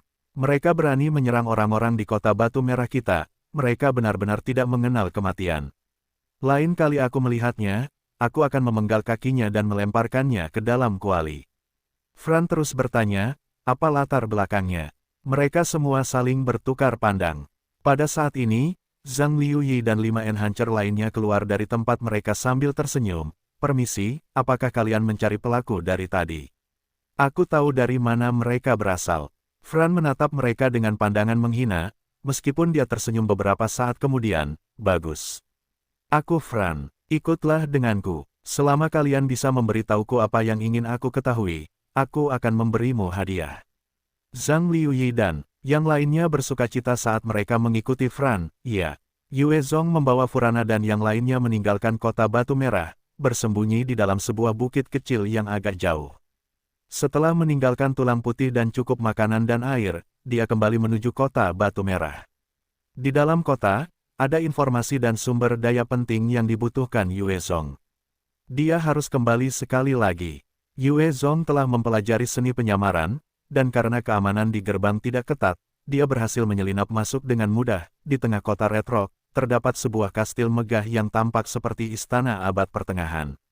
Di salah satu ruangan, 8 pria duduk di meja panjang, sementara di atas meja, terdapat seorang gadis berusia 16 tahun, yang telanjang bulat dan sangat cantik, dikurung dalam sangkar. Gadis berambut hitam itu melihat sekeliling dengan takut pada tatapan mata gila dari 8 pria itu, tubuhnya gemetar tak terkendali.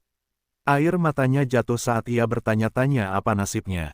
Seorang pria pirang yang rambutnya terurai hingga pinggang mengenakan setelan jas. Ketampanannya ditekankan oleh ekspresi angkuh, sementara ia memegang segelas anggur di tangannya. Ia tersenyum dan berkata, "Semuanya, silakan. Ini adalah gadis tercantik dari sekolah khusus Putri Qiang Wei. Aku telah membesarkannya sesuai keinginan semua orang. Ia terpelajar, bermartabat, belum pernah menyentuh laki-laki sebelumnya. Ia hanya minum air yang paling bersih, dan makanannya tidak pernah terpancar. Seleranya tidak bisa lebih sempurna lagi." Seorang pria kekar mendekati kandang, mengendus gadis itu, matanya berbinar gembira, benar-benar spesimen yang luar biasa. Tidak ada bau mutasi, maupun radiasi. Bagus, bagus, bagus. Annette, aku ingin memakan jantungnya. Jantung dari produk berkualitas tinggi seperti itu adalah yang terbaik. Saat gadis itu mendengar kata-kata itu, dia mulai gemetar lebih keras, matanya berkilat putus asa, dan air mata terus mengalir. Seorang pria berkulit kuning dan berambut gelap, wajahnya penuh bekas luka, berbicara dengan tidak sabar, "Knight, mengapa kau tidak membunuhnya sekarang? Jika dia buang air besar sekarang karena takut, maka itu akan membunuh nafsu makanku. Cepat bunuh dia, aku ingin payudaranya, itu yang paling lezat." Knight terkekeh dan menggelengkan kepalanya. "Luther, kau masih gelisah seperti biasanya. Produk yang lezat seperti itu harus dibuat takut selama mungkin sebelum membunuh. Ah, lupakan saja, aku akan memuaskan keinginanmu sekarang." Setelah itu, wajah Knight memancarkan tatapan buas dan ganas, tangan kanannya terentang membentuk cakar tajam seperti pisau. Dia menusuk dengan keras, menusuk jantung gadis itu, sebelum mencabutnya. Setelah kehilangan jantungnya, gadis itu sedikit berkedut saat matanya meredup, nyawanya pun melayang. Knight tersenyum buas saat dia mendekatkan jantung itu ke mulutnya dan menggigitnya dengan keras, memerciki wajahnya dengan darah. Annette menatap Knight dan terkekeh, sebelum menunjuk gadis yang sudah mati itu. Dengan angin kencang, gadis itu dipotong menjadi 8 bagian dan dipisahkan ke piring para pria. Knight menghabiskan jantung itu sebelum bertanya, "Annette, kamu benar-benar mengeluarkan produk berkualitas seperti itu untuk memanggil kami, pasti ada sesuatu yang kamu inginkan." Annette memasang wajah serius saat dia menjawab, "Gerbang neraka telah muncul. Klan suci kita sedang dalam kesulitan sekarang. Perang ini telah diramalkan 1000 tahun yang lalu. Begitu gerbangnya terbuka, bintang merah kita akan bersentuhan dengan planet lain yang disebut bumi. Klan suci kita harus memusnahkan manusia dari bumi dalam waktu 20 tahun dan menguasai sistem dewa dan iblis mereka. Jika tidak, dunia kita akan hancur, dan seluruh klan suci akan lenyap." Mendengar kata-katanya, yang lain yang sedang makan menjadi serius. Sungguh menyedihkan, diramalkan bahwa klan mereka akan binasa. Bahkan semut menghargai kehidupan, belum lagi makhluk tingkat tinggi dengan kecerdasan seperti mereka. Luther berbicara dengan muram, "Annette, kita semua tahu apa yang kamu bicarakan. Namun, meskipun gerbang neraka telah terbuka, masih ada waktu 1 tahun lagi sebelum kedua planet itu saling tumpang tindih. Perang baru akan dimulai setahun dari sekarang. Apa hubungannya itu dengan kamu memanggil kami ke sini? Leluhur telah memperoleh dekrit dari para dewa, bahwa sudah ada manusia di antara kita. Mereka adalah benih harapan yang memiliki jejak kuat dari sistem dewa dan iblis. Begitu mereka memperoleh informasi dan teknologi dunia kita, mereka akan menjadi hambatan terbesar bagi rencana kita untuk menelan bumi. Salah satu dari mereka kemungkinan 80% sudah berada di kota batu merah kita. Anet terkekeh sambil menyapu pandangannya, manusia itu lemah, mereka hanya layak menjadi makanan kita. Namun, ada keberadaan yang luar biasa di antara mereka. Mereka yang memiliki jejak dewa dan iblis dapat datang ke dunia kita, mereka jelas tidak sederhana. Meskipun mungkin mudah untuk mengalahkan pihak lain, untuk benar-benar menaklukkan benih harapan, itu akan sulit. Itulah sebabnya saya mengundang semua orang dengan harapan kalian dapat membantu. Begitu kita melenyapkan benih harapan ini, leluhur yang agung tidak akan menahan hadiahnya. Knight merenung sejenak, sambil mengangkat kepala si cantik yang berlumuran darah dan menggoyangkannya ke arah Anet. Anet, dasar rubah licik dan bau. Hanya seorang manusia dan kau benar-benar memanggil kami semua. Kami adalah 8 prajurit ilahi tipe 3 demi Tuhan. Kami bahkan dapat menghadapi para pemimpin manusia dari perlawanan, hanya satu benih harapan manusia, seberapa sulitkah itu? Aku dapat membantumu, tetapi kau harus menyediakan daging yang begitu lezat untukku setiap hari. Anet terkekeh, tentu. 6 prajurit ilahi lainnya juga mengangguk ke arah Anet, sebelum menyantap makanan mereka. Yue Zong tidak menyadari pemandangan kejam yang terjadi di pusat kota Red Rock ini saat ia terus berjalan dengan tenang di sepanjang salah satu jalan. Ada banyak sekali manusia yang dapat terlihat di mana-mana. Namun, setiap orang dari mereka memiliki ekspresi buas, banyak dari mereka membawa senjata, dan hampir semua orang saling menatap dengan waspada dan bermusuhan. Peng, peng, tiba-tiba, terdengar 2 suara tembakan keras, dan kerumunan manusia menjadi gelisah, mencari tempat berlindung. Para pedagang pinggir jalan kecil juga dengan cepat mundur ke dalam tempat usaha mereka. Yue Zong melihat ke arah suara tembakan, memperhatikan 2 pria kuat yang sudah tergeletak di genangan darah mereka sendiri. Ada lubang di masing-masing kepala mereka, tampaknya, mereka telah ditembak mati oleh seorang penembak jitu. Setelah beberapa menit, tidak ada lagi suara tembakan, dan 3 atau 4 manusia mulai merayap keluar dari suatu gang gelap, menyeret mayat-mayat orang itu kembali bersama mereka. Ketika Yue Zong melihat ini, matanya bersinar dengan kilatan aneh. Dia sudah mendapatkan informasi ini dari Eipen sebelum memasuki kota. Kota Batu Merah ini adalah sebuah kastil, tempat gelap yang penuh dengan kebejatan. Pembunuhan, pemerkosaan, perampokan kanibalisme terlalu umum. Ada orang yang dibunuh setiap hari, sebelum dikirim ke rumah jagal untuk dijual. Hanya yang kuat yang bisa bertahan hidup di sini, sementara yang lemah menjadi makanan bagi yang kuat. Selama kamu kuat dan tidak menyinggung penguasa kota, kamu bisa melakukan apa yang mereka inginkan, selama kamu memiliki kekuatan yang diperlukan untuk menghadapi segala akibatnya. Namun, kekacauan dan ketidaktertiban seperti itu hanya ada di bagian luar kota, di bagian dalam, ada hukum dan ketertiban. Pelanggar dapat ditangkap dan dikirim ke penjara untuk menunggu keputusan. Kota bagian dalam adalah tempat tinggal kasta atas masyarakat. Eipen dan sukunya dianggap kasta rendah, dan tidak akan pernah bisa memasuki kota bagian dalam. Apapun yang terjadi di sana didasarkan pada apa yang dikatakan orang lain. Yue Zong berkeliaran di jalan-jalan sebentar sebelum memasuki toko kelontong.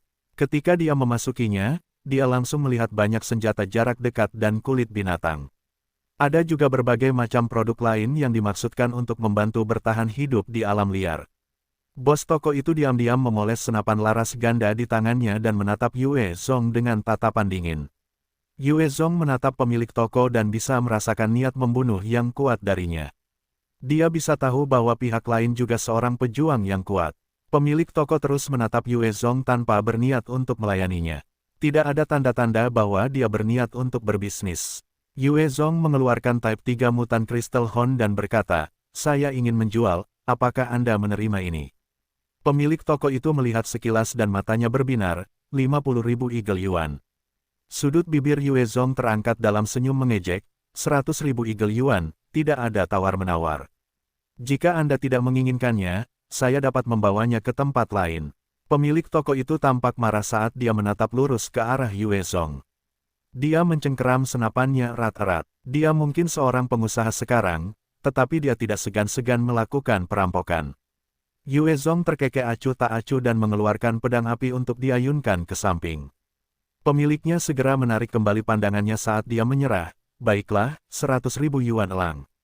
Tunggu sebentar. Tidak lama kemudian, pemiliknya muncul kembali dengan peti kecil yang dijinjing penuh yuan elang di dalamnya dan menyerahkannya kepada Yue Zong.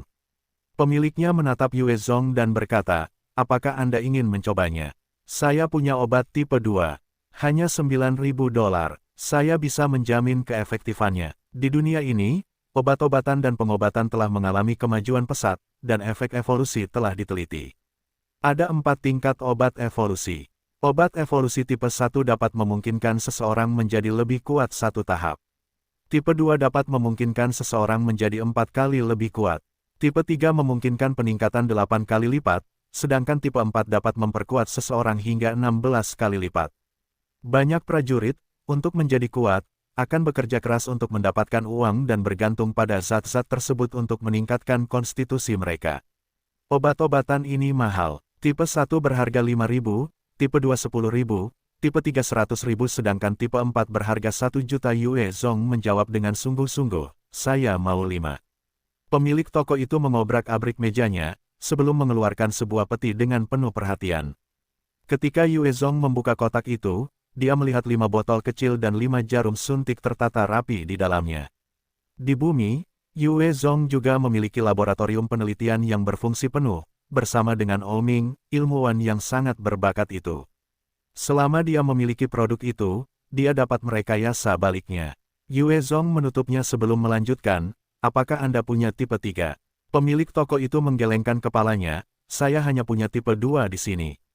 Anda harus pergi ke asosiasi kedokteran untuk mendapatkan tipe 3. Asosiasi kedokteran adalah kelompok besar pengetahuan dan produk medis di dunia ini. Obat-obatan yang berkembang juga diteliti dan diproduksi oleh mereka. Orang hanya dapat membeli obat-obatan bermutu tinggi di sana. Karena satu obat tipe 3 bisa berharga 100.000, tidak banyak yang mampu membelinya.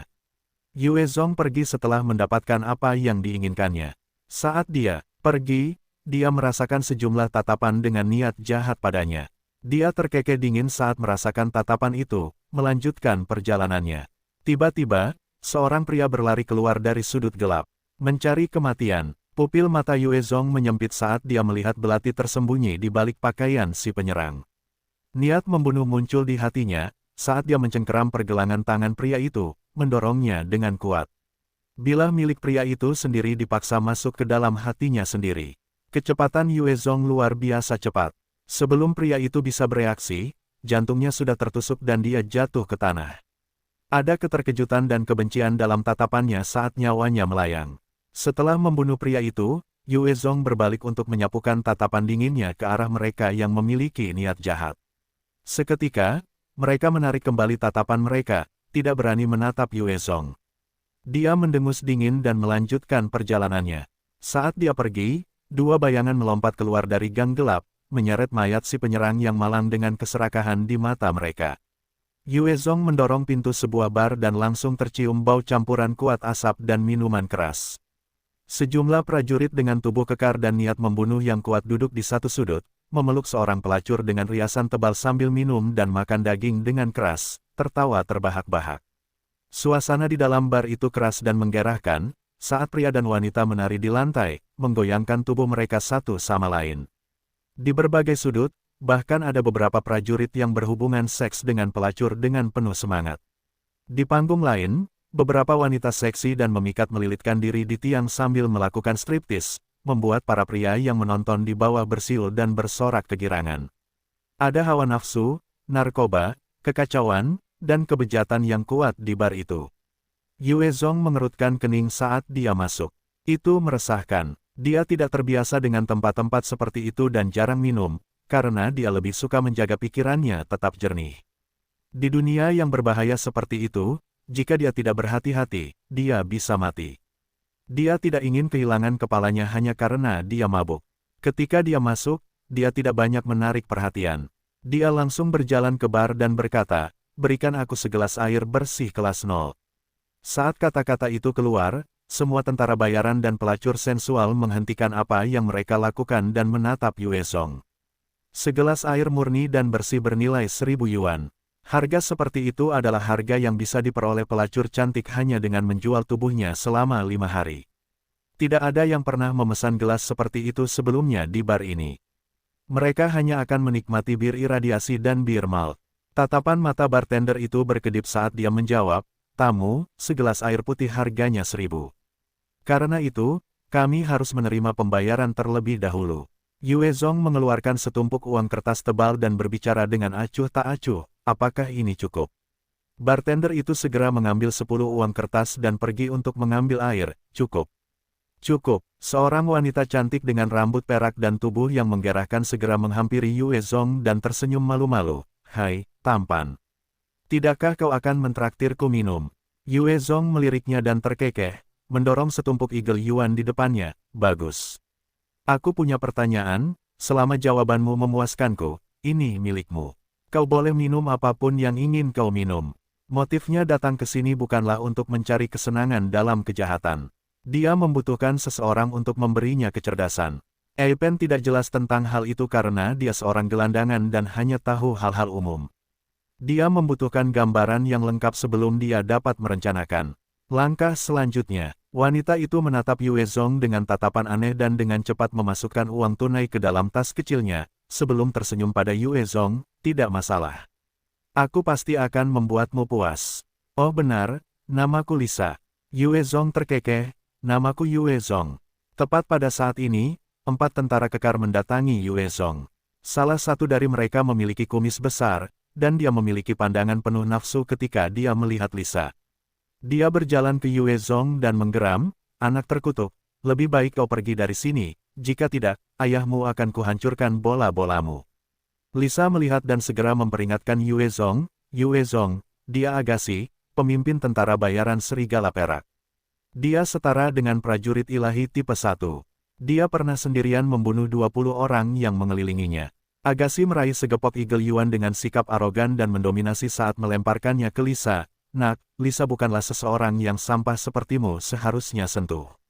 Lisa, aku mengawasimu. Hari ini, ayahmu akan kusetubuhi kau, uang ini seharusnya cukup." Uang kertas itu tersebar di udara dan melayang turun di sekitar Lisa. Ketika wanita lainnya melihat hujan uang, mereka semua terkesiap, mata mereka dipenuhi harapan. Ada beberapa ribu dan 100 lembar uang kertas, dan itu adalah penghasilan setengah bulan bagi mereka yang berpenampilan menarik. Lisa melihat uang tunai itu dan ekspresinya menjadi pucat. Matanya meredup saat dia menjadi bingung. Yue Zong menatap dingin ke arah Agassi dan membentak, "Enyahlah." Agassi tertawa terbahak-bahak saat dia mengeluarkan belati dari pinggangnya. Matanya menjadi gila saat dia menusuk Yue Zong. "Kau dengar itu? Bajingan kecil ini benar-benar menyuruhku pergi. Haha, dasar bodoh. Sudah lama sekali tidak ada yang berbicara seperti itu padaku. Terakhir kali seseorang melakukannya, dia dipotong-potong dan ditinggalkan di atas mobil untuk dibakar di bawah terik matahari selama 3 hari. Hari ini, ayahmu akan kukebiri, dan mengubahmu menjadi mangkuk toilet." Saat dia bergerak, semua tentara bayaran menatap Yue Zong dengan penuh kegembiraan. Mereka semua adalah orang-orang yang tumbuh subur dalam kekacauan dan ketidakteraturan. Semakin banyak kekerasan dan darah, semakin bersemangat mereka. Yue Zong melirik Agassi dengan dingin, tangannya mengeluarkan stingernya dengan cepat dan mengarahkannya ke kepalanya. Agassi melihat pistol itu tiba-tiba diarahkan ke kepalanya tanpa peringatan apapun dan dia merasakan rasa takut, firasat kematian, begitu kuat hingga dia hampir berteriak. Peng! Setelah tembakan yang mengerikan, kepala Agassi meledak seperti semangka, saat materi merah dan putih berceceran di belakangnya. Melihat kepala Agassi meledak, seluruh bar menjadi sunyi senyap. Semua orang terkejut, tidak ada yang menyadari tindakan Yue Zong, yang mereka lihat hanyalah Agassi yang menghunus pisaunya ke pinggang Yue Zong, dan saat berikutnya, kepalanya tertembak. Saat Agassi terbunuh, ketiga anteknya bereaksi berbeda.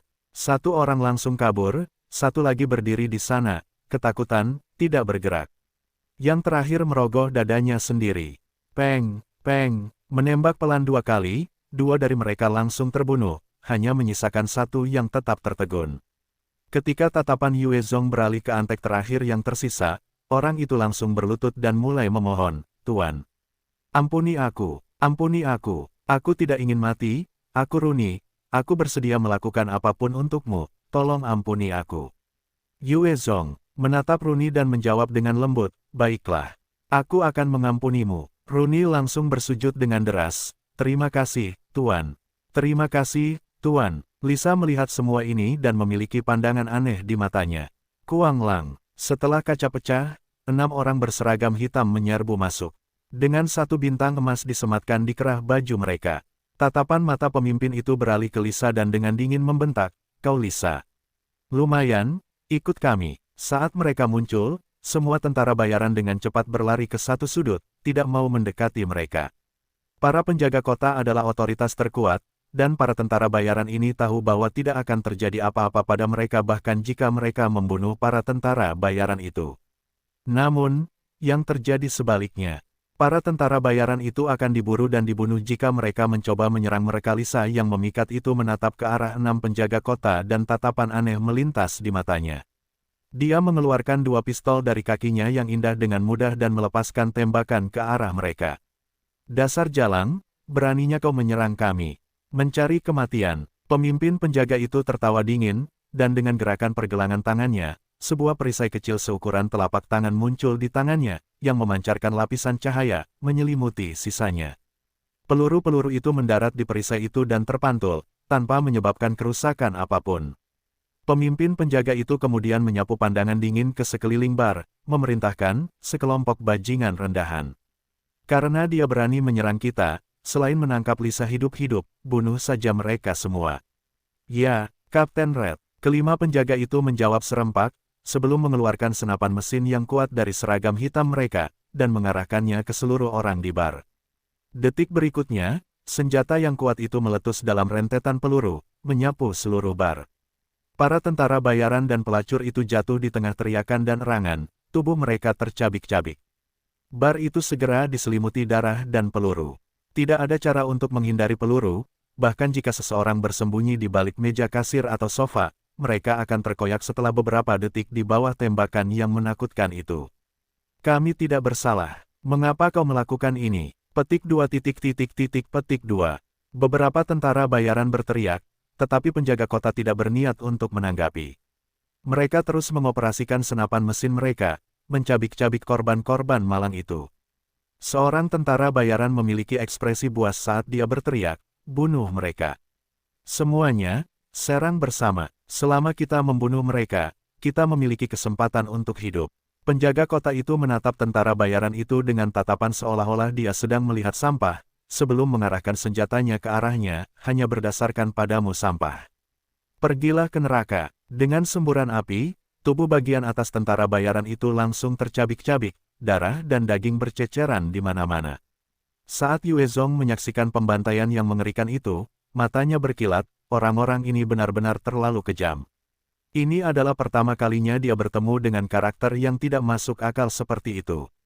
Keenam penjaga itu bersikap memandang kehidupan orang lain sebagai semut, namun, kecakapan tempur mereka benar-benar kuat. Hanya berdasarkan senapan mesin mereka dengan cepat membantai setengah dari orang-orang di bar. Mayat-mayat terlihat berserakan di seluruh lantai. Ada lebih dari 60 tentara bayaran di bar, namun, dalam waktu setengah menit, mereka sudah dibantai, bahkan tanpa kesempatan untuk melawan. Seluruh bar seperti neraka, dengan mayat dan darah di mana-mana. Pemimpin itu menyapu pandangan dingin ke seluruh bar, memberi perintah dengan acuh tak acuh, tangkap Lisa, bunuh orang itu. Ya, 2 penjaga melesat maju dengan kecepatan 8 kali kecepatan manusia ke arah Yue Zong dan Lisa. Mata Yue Zong berkedip saat dia mundur beberapa langkah, menatap Lisa. Dia telah sampai pada kesimpulan bahwa kecantikan ini tidak sederhana. Lisa mengeluarkan 2 pistol lagi dan menembak. Sambil mundur, akurasinya luar biasa, dan meskipun 2 penjaga itu cepat, mereka terkena beberapa peluru. Namun, dengan jentikan seragam hitam pada mereka, peluru jatuh ke tanah. Rompi pertahanan yang begitu kuat. Teknologi dunia ini sama sekali tidak kasar. Tatapan Yue Zong teralih, dan dia bisa tahu bahwa penjaga kota memiliki peralatan yang lebih canggih daripada bumi. Tampaknya teknologi mereka jauh lebih maju dari bumi.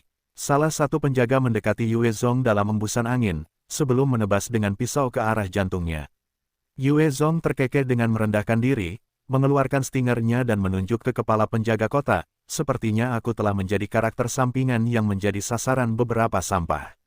Peng! Dengan suara tembakan yang keras, kepala penjaga kota itu pecah seperti semangka, isinya berceceran di tanah. Melihat ini, semua orang menjadi pucat karena terkejut. Meskipun para penjaga kota ini adalah yang terlemah dari seluruh populasi penjaga kota, masing-masing dari mereka memiliki kekuatan tempur yang kuat. Yang terlemah dari mereka dapat dengan mudah mengalahkan karakter manapun dari bagian luar kota Red Rock. Namun, satu orang benar-benar dibantai dalam sedetik oleh Yue Zhong. Semua orang sangat terkejut. Penjaga lainnya merogoh saku dadanya karena terkejut. Evan. Dasar sampah, kau benar-benar membunuh Evan. Aku ingin kau mati dan menjadi makanan anjing. Yue Zhong bahkan tidak meliriknya sedikit pun, hanya mengangkat stingernya dan menembak sekali. Peng! Kepala penjaga itu juga pecah seperti semangka. Rooney menatap Yue Zhong, matanya dipenuhi rasa takut dan hormat. Kuat. Kuat, pria ini seperti iblis. Rooney baru saja mengikuti di belakang Yue Zhong dan Lisa, dan begitulah caranya lolos dari pembantaian sebelumnya. Pemimpin pasukan pengawal kota itu melihat bagaimana Yue Zhong telah membunuh anak buahnya dengan mudah, dan dia pun berteriak dengan marah. Mengangkat senjatanya ke arah Yue Zhong, dia meraung, bunuh mereka semua. Jangan biarkan seorang pun hidup. Ingin mati. Yue Zhong terkekeh dingin, dan tubuhnya melesat, kecepatannya meledak, dan dalam sekejap, dia telah muncul di tengah-tengah 4 pengawal kota. Dia mengayunkan pedang apinya, memenggal kepala 3 pengawal dengan mudah. Kepala mereka jatuh dengan mudah, darah segar menyembur kemana-mana. Setelah membunuh 3 dari mereka dengan mudah, Yue Zhong berhenti tepat di ujung leher pemimpin itu, dengan dingin berkata, letakkan senjatamu. Cepat, wajah pemimpin itu berubah muram. Ia baru saja mengangkat senapan mesin laras 6-nya ketika lehernya sudah terluka. Ia melempar senjatanya tanpa daya. Tuan, saya Kapten Garda Kota ke-8 Kota Red Rock, nama saya Red. Kami hanyalah unit terlemah di Kota Red Rock. Jika Anda membunuh saya, Kota Red Rock tidak akan membiarkan Anda lolos. Jika Anda tunduk kepada kami, saya dapat mencoba meminta maaf kepada Anda. Dengan kekuatan Anda dapat memperoleh pengakuan dari eselon atas. Bergabunglah dengan kami, dan pindahlah ke pusat kota. Di sana ada air bersih, makanan lezat, dan wanita cantik. Red menunjuk Lisa dan melanjutkan, wanita ini, Lisa, adalah bagian dari perlawanan, dan salah satu target penting. Jika Anda membantunya, Anda telah menjadi musuh kami. Anda tidak akan memperoleh air bersih maupun makanan dan akan dipaksa berkeliaran di luar. Di bawah radiasi, tanpa masa depan yang jelas, dan bahkan mungkin dipaksa untuk bermutasi lebih jauh, pada akhirnya, berubah menjadi mutan yang tidak berakal. Apakah itu kehidupan yang Anda inginkan? Yue Zhong sudah menghabiskan waktu di luar. Di alam liar, hanya ada kehancuran di mana-mana, dengan orang-orang biadab, gelandangan, mutan, dan sedikit makanan. Hampir semua sumber air terkontaminasi, dan tidak bisa diminum. Itu benar-benar tempat yang keras, bahkan seseorang sekuat Yue Zhong tidak mau tinggal terlalu lama di luar. Kata-kata Red benar-benar memikat bagi penduduk dunia ini. Yue Zhong menatap Lisa, tatapan penuh arti di matanya, kekuatan perlawanan, menarik. Lisa menatap Yue Zhong dengan ekspresi terharu, berkata dengan keras, Yue Zhong, jangan tertipu olehnya. Begitu kamu memasuki kota bagian dalam, kamu benar-benar bisa mendapatkan air bersih, makanan lezat, dan wanita cantik. Namun, kamu juga akan menjadi anjing para iblis pemakan manusia itu. Kamu akan menjadi alat mereka untuk membunuh kita, manusia. Di mata para iblis itu, kita hanyalah ternak yang harus dipelihara dan dikonsumsi. Mereka membunuh siapapun yang mereka inginkan, dan makan kapanpun mereka mau. Jika kamu tinggal di kota bagian dalam, cepat atau lambat, kamu atau orang yang kamu cintai akan dikonsumsi oleh para iblis itu. Ketika Yue Zhong mendengar ini, wajahnya berubah gelap, iblis pemakan manusia. Apa itu? Wajah Red berubah saat dia buru-buru berteriak, diam. Jangan berani-beraninya kau menodai klan suci yang agung. Karena merekalah kita manusia rendahan bisa bertahan hidup di dunia yang kejam ini. Mereka mengajari kita pengetahuan dan membantu kita membersihkan air, dan bahkan memberi kita makanan. Kita seharusnya berterima kasih dan memuliakan mereka. Kalian para pemberontak yang hina seharusnya mati saja, karena kalianlah klan suci kita yang terhormat disalahpahami. Hong, hong, hong. Pada saat ini, ada ledakan keras tiba-tiba di kota, sebelum suara tembakan keras terdengar. Meskipun aku tidak tahu siapa yang benar atau salah, namun, karena kau berani mengarahkan senjatamu padaku, kau harus membayarnya dengan nyawamu. Pedang api di tangan Yue Zong bergetar, dan kepala Red terpotong dengan bersih, sementara lehernya berlumuran darah. Yue Zong menyimpan semua peralatan mereka ke dalam cincin penyimpanannya sebelum berbalik ke arah Lisa. Ledakan-ledakan itu pasti disebabkan oleh orang-orangmu. Aku tidak mengerti apa yang kamu bicarakan. Wajah Lisa sekarang tanpa kesan gerah atau malu-malu, sebaliknya, dia mengibaskan jubahnya dan merobek gaunnya menjadi dua, memperlihatkan kakinya yang indah. Dia kemudian menyiapkan senjatanya saat dia melangkah keluar. Pasukan perlawanan, Yue Zong berkedip dan dia berbalik ke Rooney, berkata, ambil senjata dan ikut aku. Rooney menggigil dan bergegas mencari dua senapan dan beberapa magasin sebelum dia mengikuti di belakang Yue Zong dengan patuh Hong. Hong, ledakan keras terus bergemuruh dan bergema di seluruh kota Red Rock. Yue Zong bergegas keluar dan segera menyusul Lisa, apakah kau butuh bantuanku? Lisa menatap Yue Zong, ekspresinya berubah karena ia terjebak dalam dilema, aku dari kelompok perlawanan. Seperti yang dikatakan Red, begitu kau terhubung dengan kami, maka hidupmu akan terjerat dalam pengejaran dan menghindari penangkapan. Seringkali, kita mungkin harus bersembunyi di alam liar, minum air yang diradiasi, tidak memiliki cukup makanan. Kita bahkan harus bertarung dengan mutan, savage, dan pemburu lainnya. Jika kita tidak berhati-hati, hidup kita akan hilang. Yue Zong terkekeh acuh tak acuh, aku tidak peduli. Aku hanya ingin tahu apa itu iblis pemakan manusia. Demi informasi itu, aku bersedia membantumu. Namun, sebagai gantinya, kau harus memberikan semua informasi yang kau ketahui. Jika harus menghabiskan seluruh hidupnya di alam liar dunia ini, minum air yang terpapar radiasi, tidak punya cukup makanan, dan terus-menerus bertarung, itu akan benar-benar menjadi mimpi buruk. Namun, Yue Zong hanya harus bertahan hidup selama setahun sebelum dikirim kembali ke bumi. Dia tentu saja tidak terganggu oleh kemungkinan seperti itu. Bahkan, dia tertarik pada perebutan kekuasaan di dunia ini. Lisa merenung sejenak sebelum tersenyum, baiklah. Setuju. Dengan kekuatan Yue Zong, membunuh 6 penjaga kota dengan mudah, mendapatkan bantuannya akan terbukti menjadi aset, Lisa pasti tidak akan menolaknya. Apa itu? Yue Zong melihat ke kejauhan dan matanya membelalak kaget. Di kejauhan, ada robot besar sekitar 5 meter, seluruh tubuhnya berwarna hitam, dengan 4 anggota tubuh seperti manusia. Di samping robot besar itu, di antara jalan-jalan dan gang-gang itu, beberapa ratus penjaga kota memegang senjata laser dan peluncur roket, menembaki robot itu dengan sekuat tenaga. Robot itu hanya memegang meriam laser besar, sementara tubuhnya ditutupi sepenuhnya dengan meriam laser 25 mm, saat ia terus-menerus menembaki sekelilingnya. Daya tembak robot besar itu tampaknya telah menghancurkan pertahanan para penjaga kota hingga berkeping-keping, menghancurkan bangunan dan manusia. Lisa menatap robot besar itu dengan tatapan rumit sambil menggertakkan giginya. Itu adalah robot pertempuran utama tipe RH-2 dari klan Sein. Ia juga merupakan mesin terkuat yang dapat membantai para pejuang perlawanan kita. Lebih dari 200.000 anggota perlawanan kita telah gugur di tangan robot ini. Ia adalah target utama kita saat ini. Kita harus membawanya kembali ke markas kita. Hanya dengan begitu, kita dapat mengejar klan Sein dalam hal kekuatan. Sementara ratusan penjaga kota dihancurkan oleh robot-robot itu, serangan mereka juga tidak lemah. Di bawah serangan gila mereka, banyak bagian dari robot itu hancur, karena luka dan kerusakan mulai terlihat. Jika terus seperti ini, robot tempur utama tipe RH-2 pasti akan dihancurkan oleh para penjaga kota. Pada saat ini, ratusan prajurit muncul, mengenakan pakaian compang camping dan membawa berbagai senjata. Mereka mulai terlibat dalam pertempuran dengan para penjaga kota, mengalahkan mereka satu persatu. Saat para pejuang perlawanan itu muncul, para penjaga kota terpaksa mengalihkan daya tembak mereka ke arah mereka, memberi waktu istirahat bagi robot RH-2, yang dengan cepat menuju gerbang kota Red Rock. Yue Zong menatap ke kejauhan, berapa banyak dari ini yang dimiliki kota Red Rock.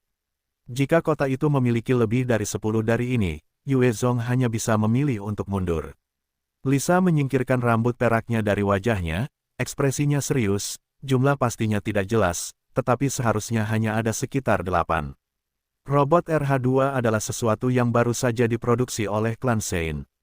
Robot itu membutuhkan banyak baja dan material canggih. Senjata canggih seperti itu membutuhkan banyak kapasitas untuk diproduksi. Kota Red Rock dianggap sebagai kota tingkat menengah dan tidak begitu penting sebagai tempat yang strategis. Di kota seperti itu, biasanya hanya ada 5 hingga 8 robot seperti itu. Petik 2. Apakah RH-2 mampu terbang? Tidak, klan Sein telah menciptakan robot yang bisa terbang sebelumnya, tetapi konsumsinya terlalu besar, dan bahkan tidak dapat mengalahkan robot tempur lainnya, oleh karena itu produksinya dihentikan. 8 robot ya, sekarang tinggal 2 yang menuju ke sini. Lisa, di mana kursi pilot robot-robot ini? Yue Zong melihat ke arah pemerintah pusat, memperhatikan 2 RH-2 yang menyerbu ke arah mereka. Di belakang RH-2 itu, ada ratusan penjaga kota lainnya yang juga berlari, membawa senjata laser dan peluncur roket. Beberapa orang mengendarai berbagai kendaraan. Dibandingkan dengan para gelandangan di luar, kemampuan dan teknologi orang-orang di dalam kota sangat berbeda, hampir seperti surga dan bumi. Satu sisi jauh lebih maju daripada bumi, sisi lainnya mirip dengan abad pertengahan. Lisa melihat pasukan elit menyerbu dan wajahnya memucat saat dia memohon, sialan. Kita harus menghentikan mereka. Jika bala bantuan mereka tiba, pengorbanan rekan-rekan kita akan sia-sia. Yue Zong, tolong bantu. Lisa, juga seorang wanita yang keras kepala dan kuat, namun, memikirkan rekan-rekannya yang telah berjuang untuk mengamankan satu RH-2 itu, dan bagaimana semuanya mungkin sia-sia, dia tidak dapat mempertahankan sikapnya yang kuat. Yue Zong mengerutkan kening dan bertanya sekali lagi, di mana kursi pilot RH-2 ini? Sekitar 1 meter di bawah kepala dan leher mereka.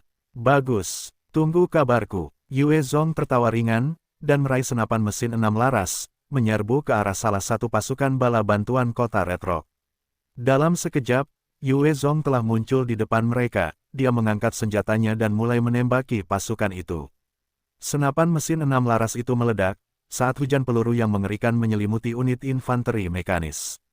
Berbagai kendaraan lapis baja, sepeda motor, kendaraan yang dipasangi senjata semuanya hancur penuh lubang.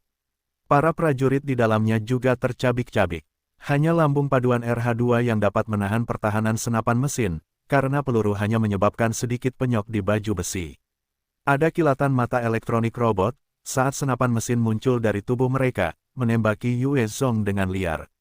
Satu RH-2 dapat memuat sekitar 10 meriam di dalamnya, 2 di antaranya berarti 20 meriam ditembakkan ke Yue Zong, dikendalikan oleh komputer. Tidak ada titik buta, atau ruang untuk kesalahan. Selama tembakan mendarat, bahkan Yue Zong akan penuh dengan lubang. Saat senjata-senjata itu muncul, Yue Zong telah mengaktifkan langkah bayangannya, kecepatannya terpacu hingga maksimum. Dengan sekejap, dia melompat ke sebuah toko. Detik berikutnya, hujan peluru menghujani toko, kekuatan peluru dan bahan peledak menghancurkan seluruh toko, ditambah dengan 2 sinar laser besar yang menembus bagian depan toko. Lisa menatap toko, hatinya berdebar kencang, apakah dia akan baik-baik saja? Meskipun sebelumnya tidak ada hubungan apapun di antara mereka, keputusan Yue Zong untuk membantu perlawanan membuatnya khawatir tentangnya. Saat bala bantuan mencari Yue Zong, jaring laba-laba transparan melesat ke arah kepala dan leher salah satu RH-2. Saat jaring itu ditarik kembali, Yue Zong dengan cepat ditarik ke arah tubuh RH-2. Saat dia melompat ke atasnya, dia mengeluarkan pedang apinya dan menusukkannya ke bawah melalui baju besi RH-2. Cakar burung api mutasi tipe 4 benar-benar tajam, dengan kekuatan Yue Zong yang 13 kali lipat manusia, cakar itu dengan mudah menembus baju besi, memperlihatkan kokpit RH-2. Yue Zong melihat seorang pria dengan helm dan pakaian ketat duduk di dalamnya. Dia melompat masuk dan menggunakan sutra laba-labanya untuk melilit pilot. Sambil menarik kuat-kuat, dia melempar pilot ke samping, dan segera mengenakan helm. Saat dia mengenakan helm yang menghubungkan kesadarannya dengan robot, serangkaian pesan membombardir pikirannya. Semuanya dalam bahasa Mandarin dan rune lainnya. Selain kata-kata dalam bahasa Mandarin, ada pilihan untuk menggunakannya dalam bahasa Inggris, Rusia, Prancis, Jepang, dan bahasa bumi lainnya. Dari pesan-pesan tersebut, Yue Zong dengan cepat memperoleh pemahaman tentang cara mengendalikan robot. Dapat dikatakan bahwa helm adalah inti dari mengemudikan robot. Setelah mengenakan helm, Pesan-pesan tersebut masuk ke otaknya, dan dia menemukan kesadarannya diproyeksikan ke dalam robot, yang memungkinkannya untuk melihat apapun yang dilihat robot. Teknologi ini terlalu canggih. Untungnya, aku pernah mempelajari manipulasi kendaraan sebelumnya, kalau tidak, hari ini akan merepotkan. Yue Zong bisa merasakan sensasi menjadi robot, dan sudut mulutnya terangkat membentuk senyum. Dia mengendalikan RH-2 untuk membidik kokpit RH-2 lainnya dan melepaskan tembakan. Sinar laser melesat langsung melalui kokpit RH-2 lainnya, menembus pilot. Mengubahnya menjadi uap. Ketika semua orang melihat ini, seluruh medan perang tercengang.